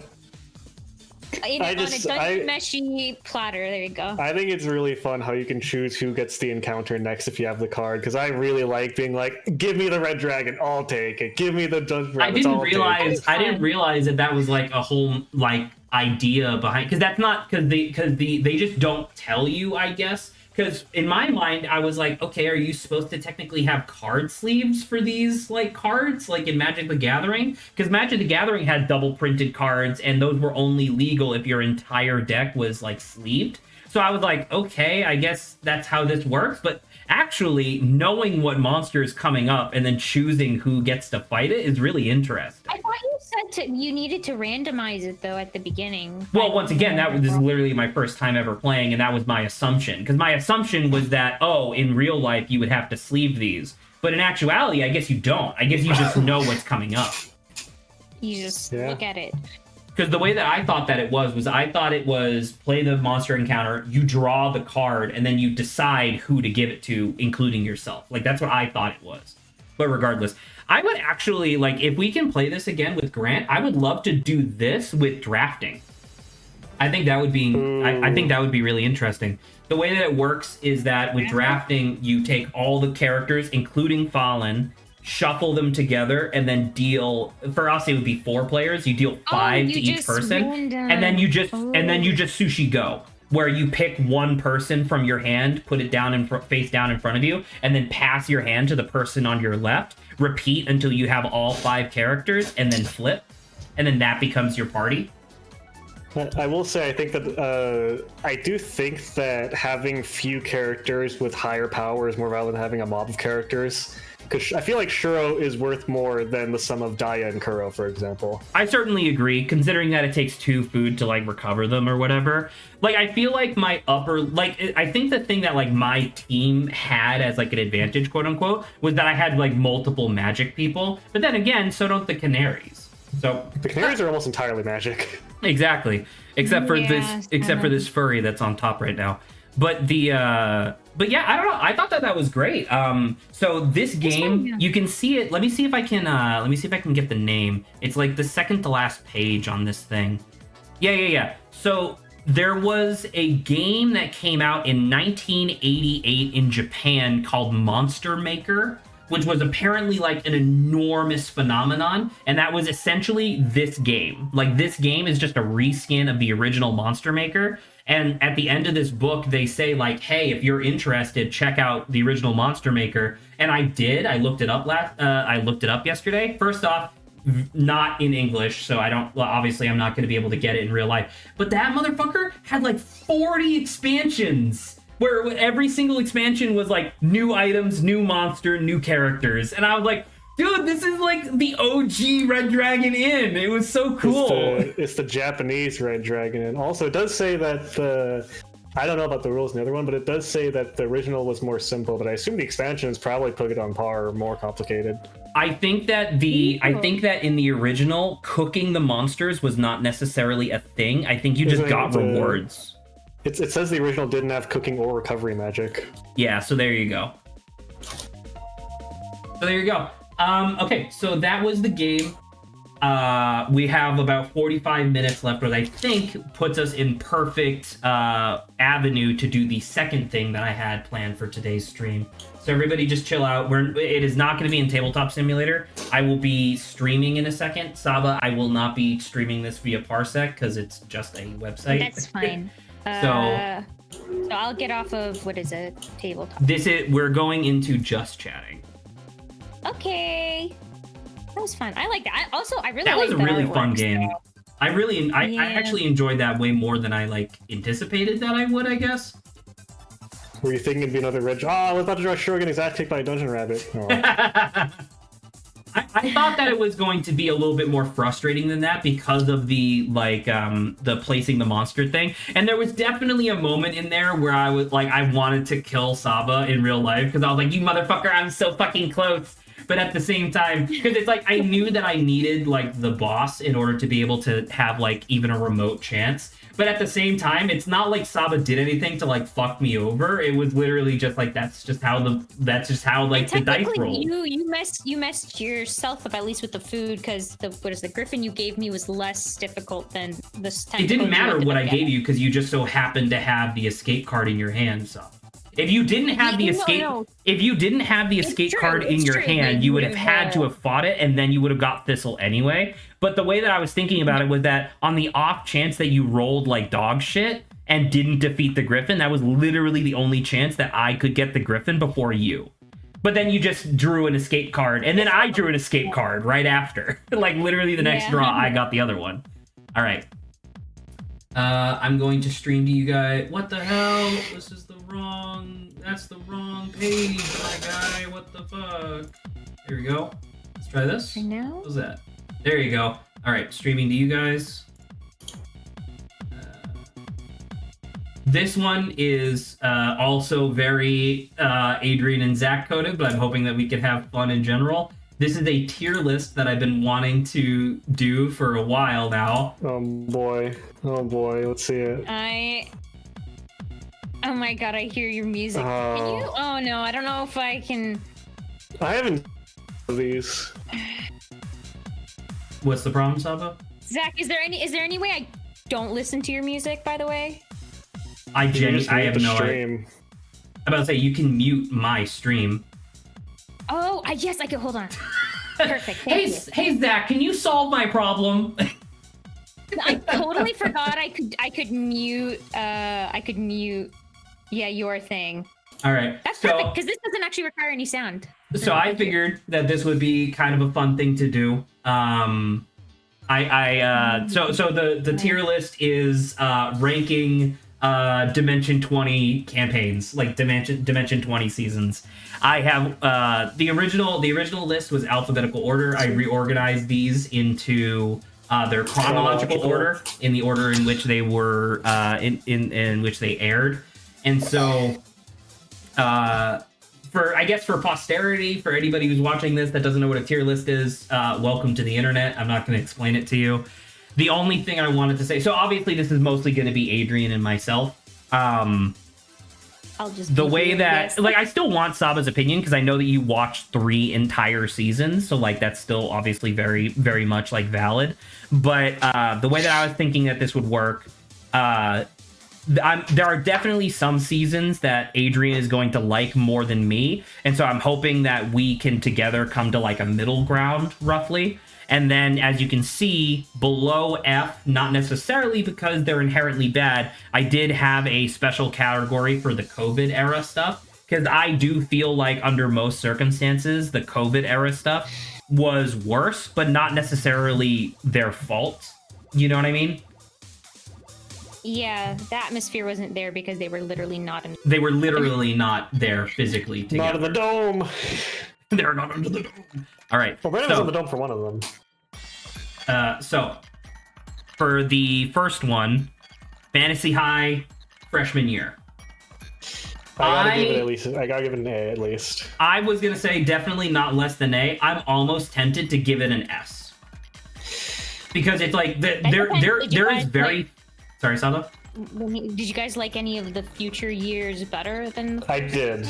So Adrian so this is what I was gonna say. Adrian liked sophomore year better. I disliked sophomore year better, or disliked it worse.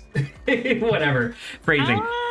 I would like. I'm trying to think. There is very few things from freshman year that I disliked. And especially, it's also free. You don't have to pay for it. But you didn't have. Oh, I didn't know that was a consideration for it. You didn't have Gleer sophomore year though. That is true, but that's not a That's not a detriment on freshman year. That's a benefit of sophomore year. You know. Okay. Gleer's been in all 3 seasons. No, I know, but the Gleer moment in sophomore year is. So how do you guys feel about S? crazy good. I would say either because my range for what I think acceptable is like low S to mid A. So by the way, since there's so few things on this list, we are going to go back and rank them in their rankings as well. Okay, in that case, I'm fine with freshman year being an S. It is also the original. It made the mold. It's the George Washington of this. Like, it might have problems, but you kind of give it a little bit of a pass because it was #1. You know? Yeah. So honestly, my comparison is, even though I don't think it's any worse than season 2. I just think some things in season 2 I like a little better. So it's not, like you said, it's not really. And we'll get there. We'll get there. So obviously Saba has not seen Escape from Blood Keep, but just to kind of fill you in, Escape from Blood Keep is essentially just Lord of the Rings, but it was very short, and they had a lot of great the tower instead of going to the tower. The idea was that the players were playing as the evil advisors to Sauron, essentially, and Sauron gets defeated. So now it's like, okay, well, what do we do? Because they are in fact evil bad guys, and I thought it was great. I would say Bloodkeep. I liked Bloodkeep, but I didn't like. I think it's mid A to mid B for me. Why mid B? I think it's just because like it was a little bit stilted with some of the new players at times, but like I don't think it was bad at all. I'm just thinking about the highs. You know what I mean? Like all highs are really great. Like all this stuff with Leland, all the stuff with I forget what Reika's character was named, but like. That was all great. A lot of the stuff with like the Spider Kids was fun, you know, like that. Genuinely, I think that might be my favorite time of gosh, what's their name? Erica. I think this might be my favorite instance of Erica being on there as well. Really? Okay. I think so. I'm trying to think of others, and it's hard for me to think. I don't know. I'm not a big Reika fan. Or sorry, not Reika. Fucking Erica. I keep saying Reika. But anywho, I want to say A. I think that it's really good. You know? I think it's good too. I think it's also good. All right. Unsleeping City. Obviously, I want to put it in S because once again, it's also free. Oh, no. That's why I would say I like high 8, maybe lower S. I think Unsleeping City. I think Unsleeping City is like. Yeah, Unsleeping City has really high highs and like math for me on the low. So like I would say anywhere. I would be fine with anywhere from A to C, honestly. What the hell? Whoa. Okay. Well, I think by virtue that means you have to put it in A at least.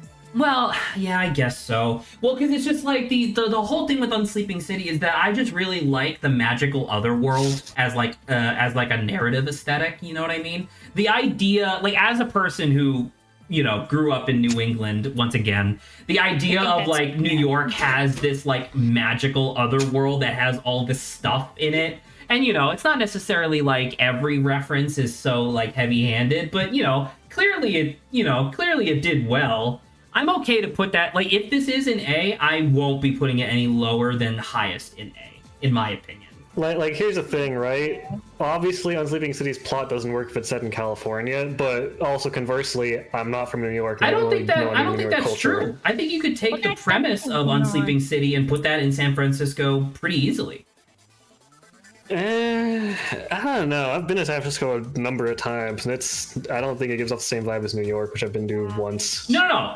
Once again, the vibes would be super different because those are very different cities. But the basic premise of the idea of like a massive group of people creating a bubble that dips into the world of dreams, and then that allows for like a magical other world, you would just change the culture to be like LA or something. You know what I mean? Yeah, LA's better. SF is maybe a little small. LA is better. I mean, SF is also enormous as like a city. Definitely LA makes more sense though. Like, once again, it's like I can understand that you might not necessarily have as many vibes as Unsleeping City, but hey, we got to talk about Chapter 2 at some point, and I'll be right there with you with Unsleeping City Chapter 2. Tiny Heist. I do think just to one last thing, I do think that the Unsleeping City 1 was better than Unsleeping City 2, but that is for unfair reasons. I mean, once again, that's why it's going to be going into COVID era. So. Tiny Heist. Adrian, did you watch Tiny Heist? I watched the first few episodes and I lost my interest. So I have the power here. I watched the whole thing. That was fine from what I saw. The basic over under for Saba was that it's literally tiny heist. The idea is that everybody is like bugs and like mice and stuff, and it's Some of them are toys. And some of them are toys. That is true. One of them is literally a Lego man, which is actually quite fun. It's an aesthetic that I have a lot of affection for, obviously. And as such, I liked the initial premise, but the people that they invited onto Tiny Heist, I think, were the people for the Adventure Zone. I think that's correct, right? Very much did not like most of them. I found most of them to be very stilted and kind of like over aggressive, not only with the other players but with each other. And I don't know, the guy who, once again, you'll forgive me for not remembering any names, but the guy who played the Lego man, he was great. I fucking loved him. He was awesome. I personally would put Tiny Heist in like C. I was gonna say B or C for me. I think it's very skippable. All right, we come to a heavy hitter, Crown of Candy. It's got to be at least A. It's minimum A. I want to say S, but the only thing that might keep it out of S for me is that I very much disliked I understand that because it's essentially Game of Thrones but with candy instead, that death, like, it was supposed to be a very dangerous campaign where characters could die pretty easily. But I don't think that as like a campaign design, I do not think that they did a very good job of transitioning between characters, because there were several characters that died. Spoilers for Saba, I guess, but there were several characters that died. But when the players got their new characters, the new characters kind of just showed up and like didn't really those characters essentially stopped majorly contributing to the narrative. They contribute a lot to combat, but not to the narrative. Like, I don't know. I guess like the narrative of Crown of Candy would have been a lot more satisfying if that transition was done better. So if this, once again, is an A, I would definitely put this above Sleeping City. I think that my guess as to why it was like that, I agree with you on that, first of all, but my guess to why it was like that is because my guess is that they made the backup characters like around when they made their first characters, rather than like to suit, how specifically did I go out and when did I go out. Exactly. Like I was thinking that, and I know that they did technically do a second season, i.e. the Ravening War, which is later, but because I know that you have to have the minis already good to go, right? Like, and that's kind of the thing. Yeah. That's the reason why they can't make them like in media res. But it's just like the correct thing that should have happened, like in any scenario, is that the player dies, or the player character dies. They're gone for an episode, and then in lieu of that episode, they're like fucking quickly producing, like 3D printing a mini. But at that same time, like if they were using the what's that 3D program that they use? HeroForge? Yeah, if they used HeroForge, that would have been done lickety split.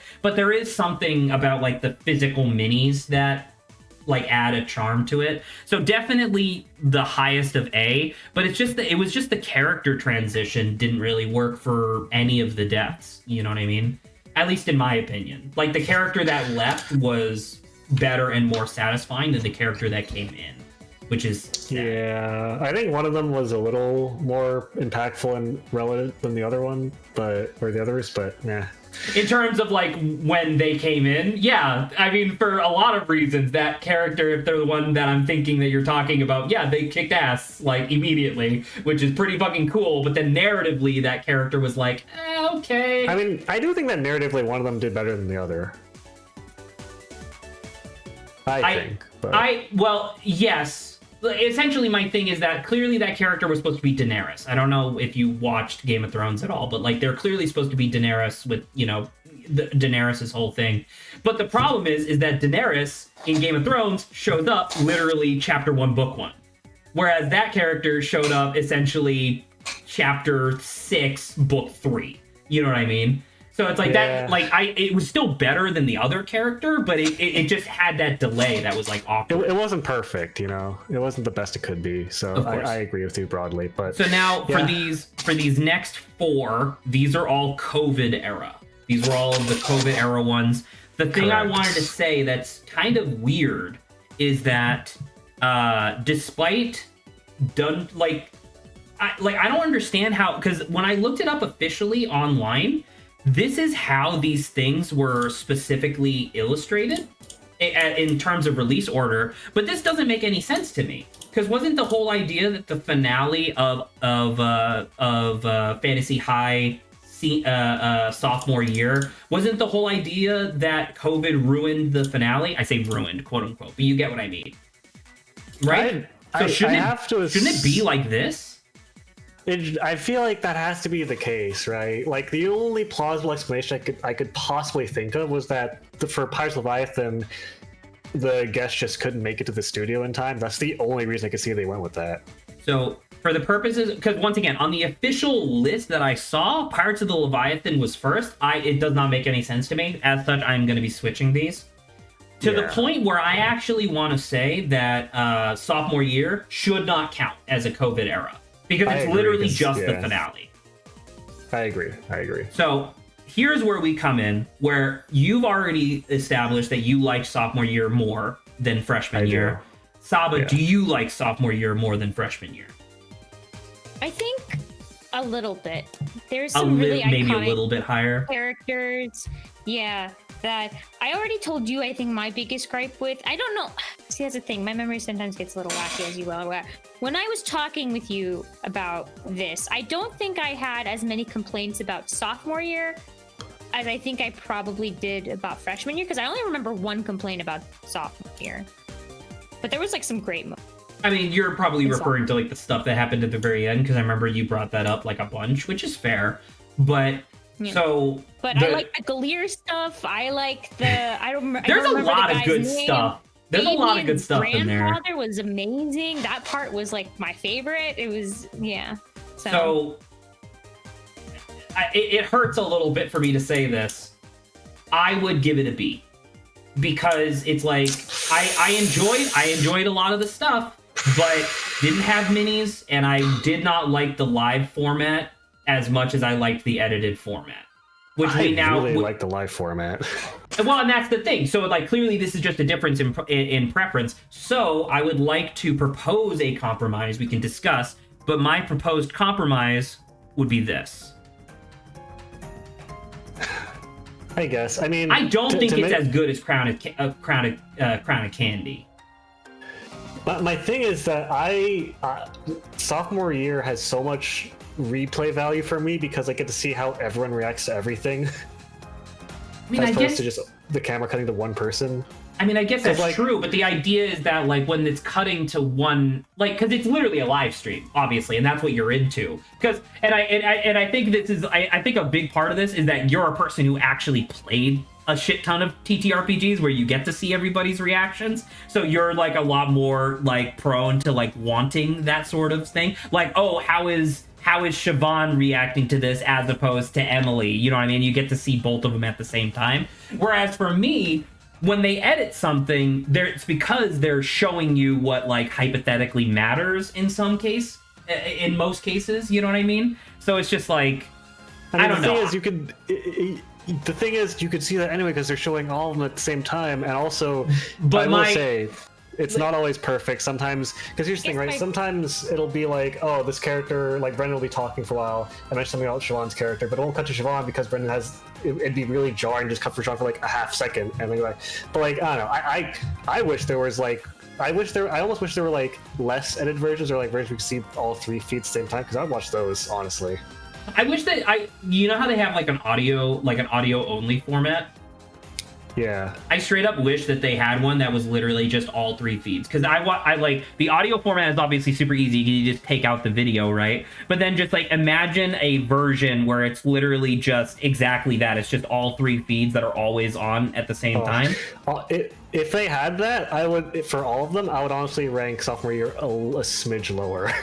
Really? Because then it wouldn't be unique. Well, and so actually that was the thing I was going to say, which is like, based on the fact that this is literally the only one that they ever did live, I'm gonna say that I think that the community overall kind of agrees with me, or at least production agrees with me in terms of like, yeah, you definitely lost more than you gained by going live. No. Sorry? You don't think you can add production into this ranking with just the three of us? Well, no, I'm not adding production. What I mean to say is that like the evidence is very clearly in favor of not going with a live streamed format. Okay, you're just talking about the outcome of what I'm talking about like the evidence is here saying that like it just didn't, like for whatever reason it didn't work as well. And once again, I'm like a huge fan of the miniatures and the sets. I feel like that's like the main thing that I go to, because if not, like there's like I don't like, obviously Brennan and Murph and like all like and Lou and like all of them are super good at what they do. Like they're just great. But the thing that really sets Dimension 20 apart and puts it like up there with Critical Role is the production. And sophomore year just didn't have the production because it was a live stream instead, you know? So Yeah. based off of everyone's comment, should we do high A or low S? I would definitely, once again, I want to put it here as a compromise, because me personally, I would put it in B. It's definitely better than Tiny Heist, but like this, in my mind, this is the compromise. I can accept mid A as a compromise. Yeah. Like second, like in my mind, this is second highest A. I can't imagine anything being higher than this. I can accept that, yeah. All right. These next three are COVID era.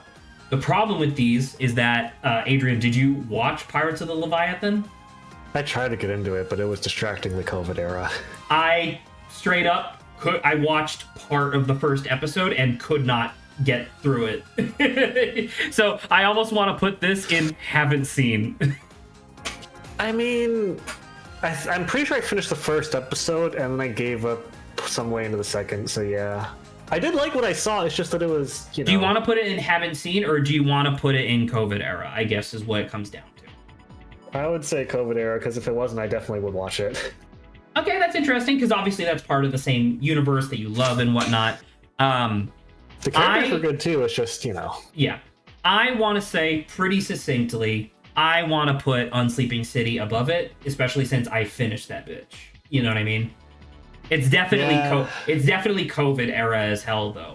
Like people talking over each other constantly, people like Brennan doing that thing, and I love him for trying, where he would try to do his usual like gesticulation to try to get a reaction from people, and people just didn't really respond to it because it's a webcam. You know what I mean? Like you're not going to respond the same way you would in physicality. So obviously they were still figuring stuff out at the time, but I don't know.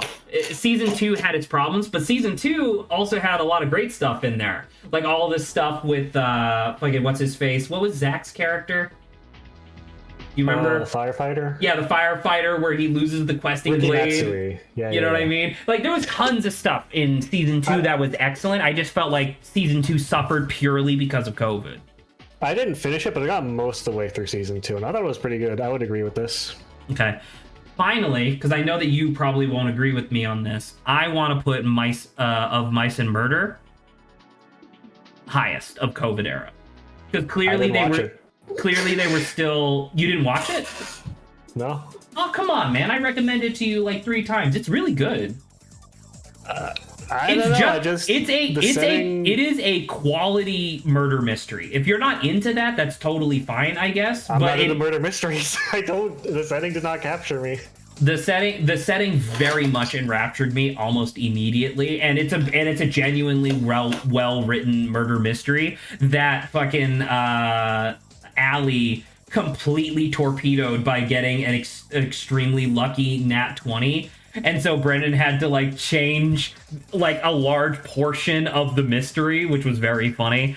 As the person who finished it and loved it, I think it's the best of the COVID era. Plus, it also had production value because they thought that they were going to be able to be back in the dome for filming, and then obviously COVID didn't end when people was hoping that it would end. So they ended up just like taking like the glamour shots of the set anyway, and then just the players were on webcam, which worked enough. Also, this is the only one that has fucking Sam in it. It's also the only one that has Grant in it, and Grant plays a great fake Sherlock Holmes. He straight up figured out like several of the twists in the murder mystery just completely on his own without having to do like any rolls or get clues from Brennan. It was really cool. I liked it a lot. All right, next up, Misfits and Magic. This is the fake Harry Potter one. Did you watch this? I did watch it, and I liked it. I didn't like it like it wasn't like top of the entire season's list, but it was good. I thought it was solid. I want to put it in B. How does this feel to you? Does this feel insulting? That feels perfectly fine to me. I really liked it. It was also very short, right? It's like 5 episodes. It's 4 episodes. 4 episodes, exactly. Plus a holiday special. That's true. They had a holiday special. I forgot about that. But yeah, I mean, I can recognize it has a handful of problems. So yeah, I think B is perfectly fine. I think this is perfectly fine. I think we can kind of move on. Like really the main thing that came out of this was fucking Evan Kelp, the Brennan character, but that's not fair because that's Brennan. You know what I mean? Anywho, The Seven. I love The Seven. I fucking love The Seven. Literally the only problem I have with The Seven is that one player. The like even Erica was, you know what? I'm stupid. Literally earlier I said, Escape from the Bloodkeep was my favorite Erica moment. I'm stupid as hell. It's obviously The Seven. I was gonna say they played an absolutely perfect character in The Seven, and that was totally fine. It was the Persephone. Was that their name? I don't remember their name. It was the one who was bitchy. So that's the thing, right? Is that like I was stressed out about the first few episodes, and after that, it totally evened out for me, and I was fine. I don't know. It was exactly the personality type where it's like this is a little too consistent. Where it's like I just don't like this person. I think, you know. And obviously there was a lot of stuff in there that was about like dragging people and fucking, you know, like being sassy and stuff. And that's fine on premise. It was just, I just really disliked the way that player was playing the character in the sense of like the character just to me had no redeeming qualities, but that's literally the only flaw. I want to put The Seven in S.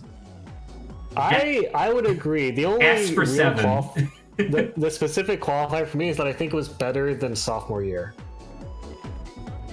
Okay, so yeah, how do you feel about this? Yeah, I'm totally happy with that. All right, Shriek Week. Did you watch Shriek Week? I did not. I feel very bad because I also did not watch Shriek Week. I had no interest in it. I have no. So I'm gonna skip the next one real quick. Did you watch Coffin Run?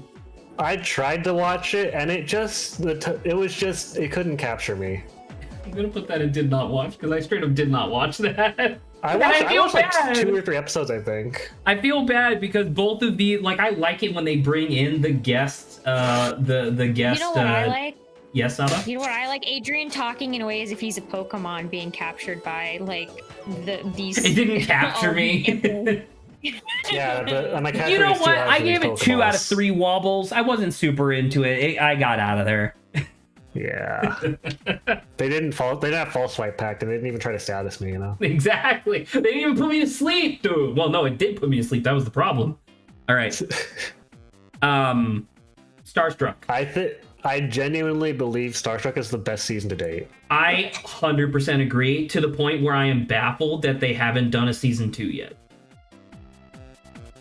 Starstruck might be flawless. I literally can't think, because like narratively nothing really grinded my gears.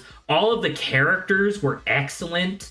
Like fantastic. Like all of the encounters were really good, because that was something that happened a few times in Fantasy High, was that Brennan had, like, you can almost feel it, and to be fair, this is like not Brennan's fault, it's just like a thing that happens sometimes, but like there was definitely times where like Brennan's style is to make an encounter way over difficult, but then because it's a production, like they're actually making episodes of essentially TV, you can tell when he starts fudging rolls.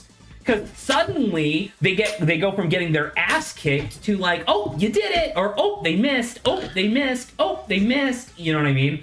And like that happened a couple times in Fantasy High, or like encounters were just like, man, this is like really awkward. Starstruck Odyssey, fucking flawless the entire time. I also think that part of the reason Brennan overtunes his encounters so much is because he almost always includes a win gimmick. Sure, but, that you can shoot for instead. That is true. Well, because I'm thinking about the like the one that sticks out of my mind for fantasy first freshman year was the encounter in the arcade. Because I remember the encounter in the arcade just felt like clearly they were supposed to lose because what's his face needed to get all of the palimpsests or whatever, but it genuinely did not feel that they had a chance at all. Like what was it? It was like they had to go through like four video game encounters before they could even get to the palimpsests, and they only made it through 2, and someone had to teleport to the palimpsests to even attempt, and then they failed immediately. You know what I mean? It was just like that encounter, that encounter was a non-issue because you never had a chance, at least as far as I could tell. But then again, there were other great encounters, you know what I mean? Like there was the one in the nightclub and stuff like that. Anywho, that's not the point. My point being that Starstruck was flawless, like the best. The only thing, because what was it? Like I didn't really like the Hero Forge stuff as much as like the physical minis or whatever. However, I totally understand not wanting to make 30 minis for like fighters when you're doing ship-to-ship combat. Yeah. You know? So in that case, it totally works. Like, and also it's like sci-fi, so the idea of everything being like 3D models also worked, like logically for me. I think genuinely the worst part I can think of about Starstruck is that I think Riva's arc was like a little bit neglected, but it's honestly, that's like, that complaint is nothing compared to some of the complaints I have for those seasons. I'm about to say, like, but then it's fun because it's like, okay, now that means that Riva gets to shine later, right? Yeah. Like that's pretty cool. And I don't know, because I'm just thinking about it. It's like every encounter, every story beat, everybody had something that they contributed a lot to. But you're definitely right. Everybody else had like their catharsis. Because like, what was Riva's like problem? Riva's problem was just that she was on a Gallivant, right? And that was it. Well, she was extremely naive and gullible too. And she becomes less gullible over time, but that's more of just like Siobhan being more reasonable. Like her acting of the character just being more reasonable. So yeah, there wasn't really much there. But anywho, we only have 10 minutes left and we got all these seasons left, so let's keep going. Faye and Flowers, I would say it's low S somewhere. I really liked it. I loved Court of Faye and Flowers. I think it is by far Abria's best strength. I think Abria really shines when it comes to like character interactions and like character portrayals. I do not think that she does a great job when it comes to like overarching machinations and like combat, like moment to moment stuff. I don't like as much. Obviously, we'll be talking about Burrow's End later, but I think A Court of Faye and Flowers is one of my favorites. And if you're saying low S, I am super happy with that because I was thinking about putting it here, but I didn't know how you felt. Yeah. I love 4 or 5 hours. I think the Green Hunter thing is one of my favorite running bits they've ever done. It's so fucking funny. All right, the one that I've complained to you about specifically. Never After is so like Never After sucks because it's a letdown. You know what I mean? Like I feel like the core premise of like fairy tales, but they're scary. And like the world's all fucked up is like, ooh, that's so juicy to me. Like you could take common things that everybody's familiar with and warp them. But then you start getting into like the multiverse stuff. And then it's like, okay, well now like due to the scale of how these seasons work, like you don't really get to experience any of the like negative outcomes of anything. And then also like, yeah, it might be a multiversal story, but you have to make sets and you can't make them the day of. So it's like there were too many moments that like had to occur no matter what. Like there was literally never going to be an occasion where they convinced the princesses to not try to do the stuff that they did. You know what I mean? Because that was always going to be the encounter. Well, that's not true. I guess it could have also been against the fairies. But you know what I mean? My point being that it's like I almost want to put Never After there. one of my other things that I haven't mentioned, but like one of the things for me is that obviously I didn't enjoy the season, but also it was so long and took so much time away from them showing anything else besides Never After is one of my other complaints about That it. is also very true. And then also due to like production got delayed because they kept doing that like screen glitchy thing, right? Or like that was one of the reasons that like they cited as like, yeah, this took longer than we expected because they wanted to do this thing where they was like constantly cutting like all of these like video feeds together and stuff. And it's like, because of the multiple production woes, it didn't come out for fucking Halloween. You know? Like, and that's like clearly when they were trying, because it came out in like what, November, right? It was like the month after, and it's like, okay, well now this is like Christmas and it doesn't make as much like this definitely was supposed to come out like 4 months ago, and then the finale was supposed to be on Halloween. You know what I mean? Yeah. But that being said, Never After, the reason why like I wish I could put it higher is that it had some of the best sets, or some of the best minis, I guess, if you wanted to say that. Because this is the one that had the dogfish. The Great and Terrible Dogfish. Like, that's incredible. I mean, I'll be honest here. I think that they're cool, but I don't really watch show for the minis, despite them trying to be their selling point. If I had my way, this would be in D tier. If you had your way. You know. So, because the way I was thinking was that C means passable, D and F would mean actively bad. I do not think that the show is actively a waste of your time. I think that the show has cool like stuff in it, especially early on, and then like towards the end, things stop mattering as much.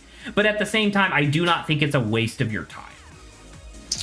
I mean, I feel how I feel, you know? I mean, there's a season coming up, second to last, that I do think was a waste of my time, but we'll get there. And we could discuss, I guess. I mean, which was a longer lasting waste of time, though? Once again, I don't think Never After was a waste of time. I felt like there were low moments. I feel like there was a lot of low moments compared to other seasons. But at the same time, I do not feel like it was a waste of time overall. I think that from what I saw, Never After at its best to me was a C tier. So, And yeah. okay. So I mean, would you put it below Misfits? I Clearly. put it above Misfits. You would put it above Misfits. Yeah. So how do you feel? So are you okay with us just leaving it here? Yeah, I mean, we have to compromise somewhere, you know? Yeah, well, because the thing is that I feel like I didn't make a compromise here, because this is where I would have put it, but you clearly don't like it. So if you want to put it below Misfits, we can. I would put it at C tier to compromise somewhere, either above or below Misfits. So you're saying that one of their major seasons, like one of their big long seasons, is skippable. Yeah. Okay. I mean, I if I had known what it would have ended up being, you would have passed. I probably would have skipped it rather than trying to get into it. Genuinely, that's kind of how I feel about Tiny Heist. But then again, Tiny Heist was a half season, so you know. Yeah. So I don't. Ravening War. I'll put it there. Ravening War. I thought Ravening War was super cool. I love the return to the Crown of Candy universe. My only issue, and I've said this before, is that I do not find Matt Mercer's very funny.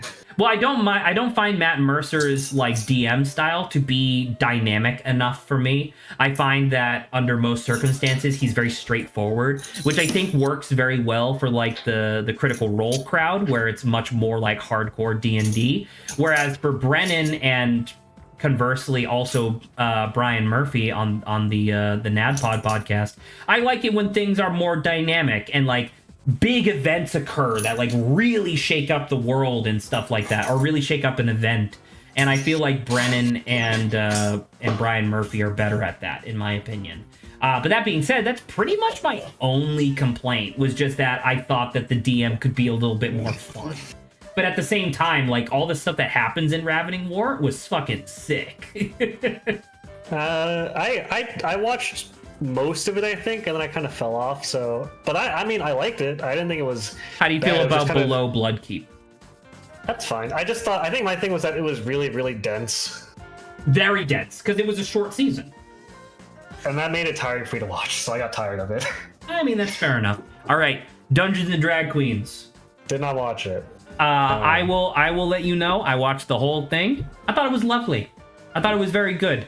I would put it above Misfits. I genuinely recommend it if you can stomach a little bit of like the diva personality type, which I know is like not a thing that like everybody can do. If you can get past that, this is for people who are having their very first DMing experience with a masterclass DM and having a whale of a time doing it. And genuinely, I found that to be like, I found it very good. I liked it a lot. Sure. Mentopolis was fucking sick. It might be their second best season. But my problem is that I do not think it should have ended with combat. I do not think that the final encounter should have been combat. Because I think that you get what I mean? Here's the thing. I can see where you're coming from, but if it wasn't combat, we wouldn't have gotten some of the best moments in the season. What do you mean?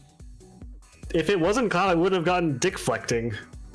Or sorry, balls deflecting. No. But I mean, but that wasn't like. Okay, I get what you mean there. Like those were aggressive encounters, sure. I mean, literally the combat, like the straight up combat that they had with self-loathing at the very end. Sure, yeah. Like that's what I'm talking about. Like it should have been just a conversation that had like a bunch of really difficult and awkward checks. Because that's what all of those players absolutely excelled at, the conversing. And then once it came down to like, oh, I shoot her, I punch her, it's like, okay, I didn't like that as much. Because it's like, you say second best, I still think Fantasy High is their second best. Because Fantasy High, I think, is consistent throughout. I mean, I really and I also like the system. I like the system better than the Knights on Bikes system. I mean, I'll accept it, but if it was my list, you know where it'd be. Yeah, it would be one higher. But I feel like this is a compromise. It's close enough. It's really good. Burrow's End. I want to ask you, did you watch this? Here's the thing. I got, I think, 3/4 to episode 1, and I was like, I don't care. And then I stopped watching it. I genuinely want to say that I think that this is the only thing that I would classify as a genuine waste of my time. And I feel like that's really insulting to phrase in that way. I don't think that anybody did a poor job. And they had a lot of really cool sets, you know, like the Rotting Bear and like all in like this, that, and the other thing. But it's just like, I feel like the core premise of like, hey, we want to recreate Redwall, it was interesting, but I feel like it led to a lot of awkwardness where, like, I don't know if you recall from the early episodes, but everybody was kind of like tripping over themselves to make sure that they were using the proper language during it. Because it's like, oh, your character doesn't actually know what a hat is. You know what I mean? And it's like, yeah, I guess that's true, because like, why would Stoats know that? But at the same time, it just led to like a lot of really awkward stuff where it's like, okay, so all of these characters are perfectly straightforward. They are just Stoats.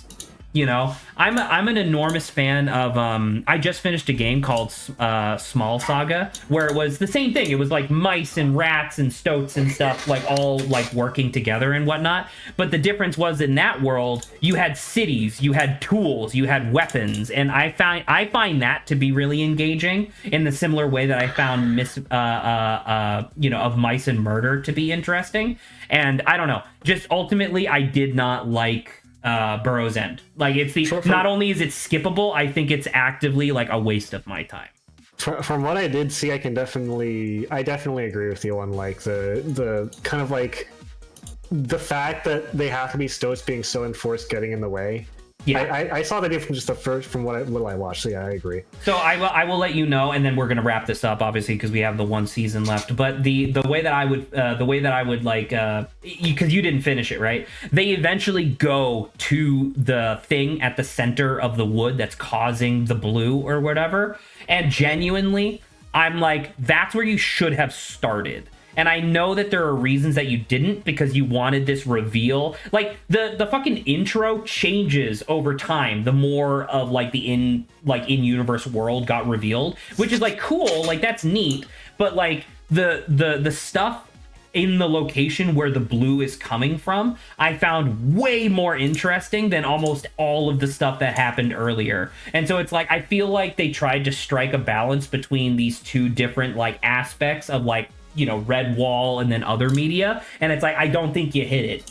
You know what I mean? I think you missed. But anywho, Yeah. Junior year, obviously It's gotta currently be an S tier somewhere, I think. it's Even for obviously all my currently complaints. airing, and so it's like I don't know. Who knows? Maybe they trip right at the end, but at the same time, I don't. There literally has. Well, that's not true. At the very beginning, I was very frustrated with a lot of the Cassandra stuff because I feel like it was very railroady. Like I didn't feel like Allie was necessarily doing a bad job. I feel like it was more along the lines of like, well, something has to happen to Cassandra, but at the same time, it's like. I mean, that's the thing, right? I feel like Allie intentionally played into Kristen doing a bad job. Exactly. Whereas like I think before, because genuinely it was like an episode skip. Or not an episode skip, but like between episodes, it feels like Brennan and Allie had a conversation where he explained like what his intention was, and Allie goes, "Oh, gotcha." Because literally after that like whole whatever with Cassandra happens, everything has been flawless since. Especially with the most recent episode with the fucking Last Stand. Like, that was incredible. Like, this definitely has to be in S. But the only thing is that it's not finished, so I don't think I can reasonably put it any higher than this. That's the thing, right? Is that like I have a lot of complaints about Allie. Even despite that, Allie takes like near center stage in this, and I still think it's an S. That's how good it is. All right. So in that case, that is the conclusion of our thing. Thank you very much, Saba, for like remaining conscious during this conversation. I appreciate it a lot. I'm just gonna upload this real quick just so that way we can have it for posterity. Congratulations, everybody. Grant has That actually was all the opposite opinions of this, by the way. correct. Saba hated literally everything. No, Grant is what I'm saying. Oh, He's on Grant. VSC Kids. That's right. Yeah. Grant's like fantasy high F. Complete waste of my time. It's insulting that they made it to begin with. All right. So wrapping this up. So that was obviously Vibe Stream. We have another one next week because Grant's still not going to be here next weekend. I have stuff planned for next weekend. I will ask you guys on the day of whether or not you want to do more tier lists, which we don't have to, or alternatively, I think we're probably going to return to a game that we haven't played in a long while. That I think would be very fun for the three of us to do together. I want more putting each of us into different universes. I want to do that, Saba. That's just like a banter topic. We're gonna need like I will let you know if you guys want to do banter topics. I literally installed Peggle. So I can just have Peggle playing while we talk about whatever. Us talking about what we'd be in universes is the equivalent. It needs the equivalent of like the Subway surfers on the bottom. Pretty much, like we are still streaming. we can't, because we obviously can't do that while doing Tier Maker. You know what? I was gonna make it a surprise. I'm just gonna say it. I was thinking that next weekend we would play Monster Prom or Monster Road Trip. Oh, okay, that'd be fun. Yeah, that'd be fun. So that's the reason why I'm bringing this up, because if Saba wants to do a discussion thing, we can't really do that during Monster Prom 3. You know what I mean? Yeah. All right. Okay. Well, good tier list, everyone. Good tier list, everybody. I'm really glad we finally got around to doing this because I've been wanting to do this for a while. Saba, are we early or late tomorrow? I think we're early, right? You have to be early, yeah. I do something after. So. All right, cool. Well, I'll see you early tomorrow for the conclusion of Mind Hack. Mind Hack. Yep. All right. Good night, everybody. All right. Adios.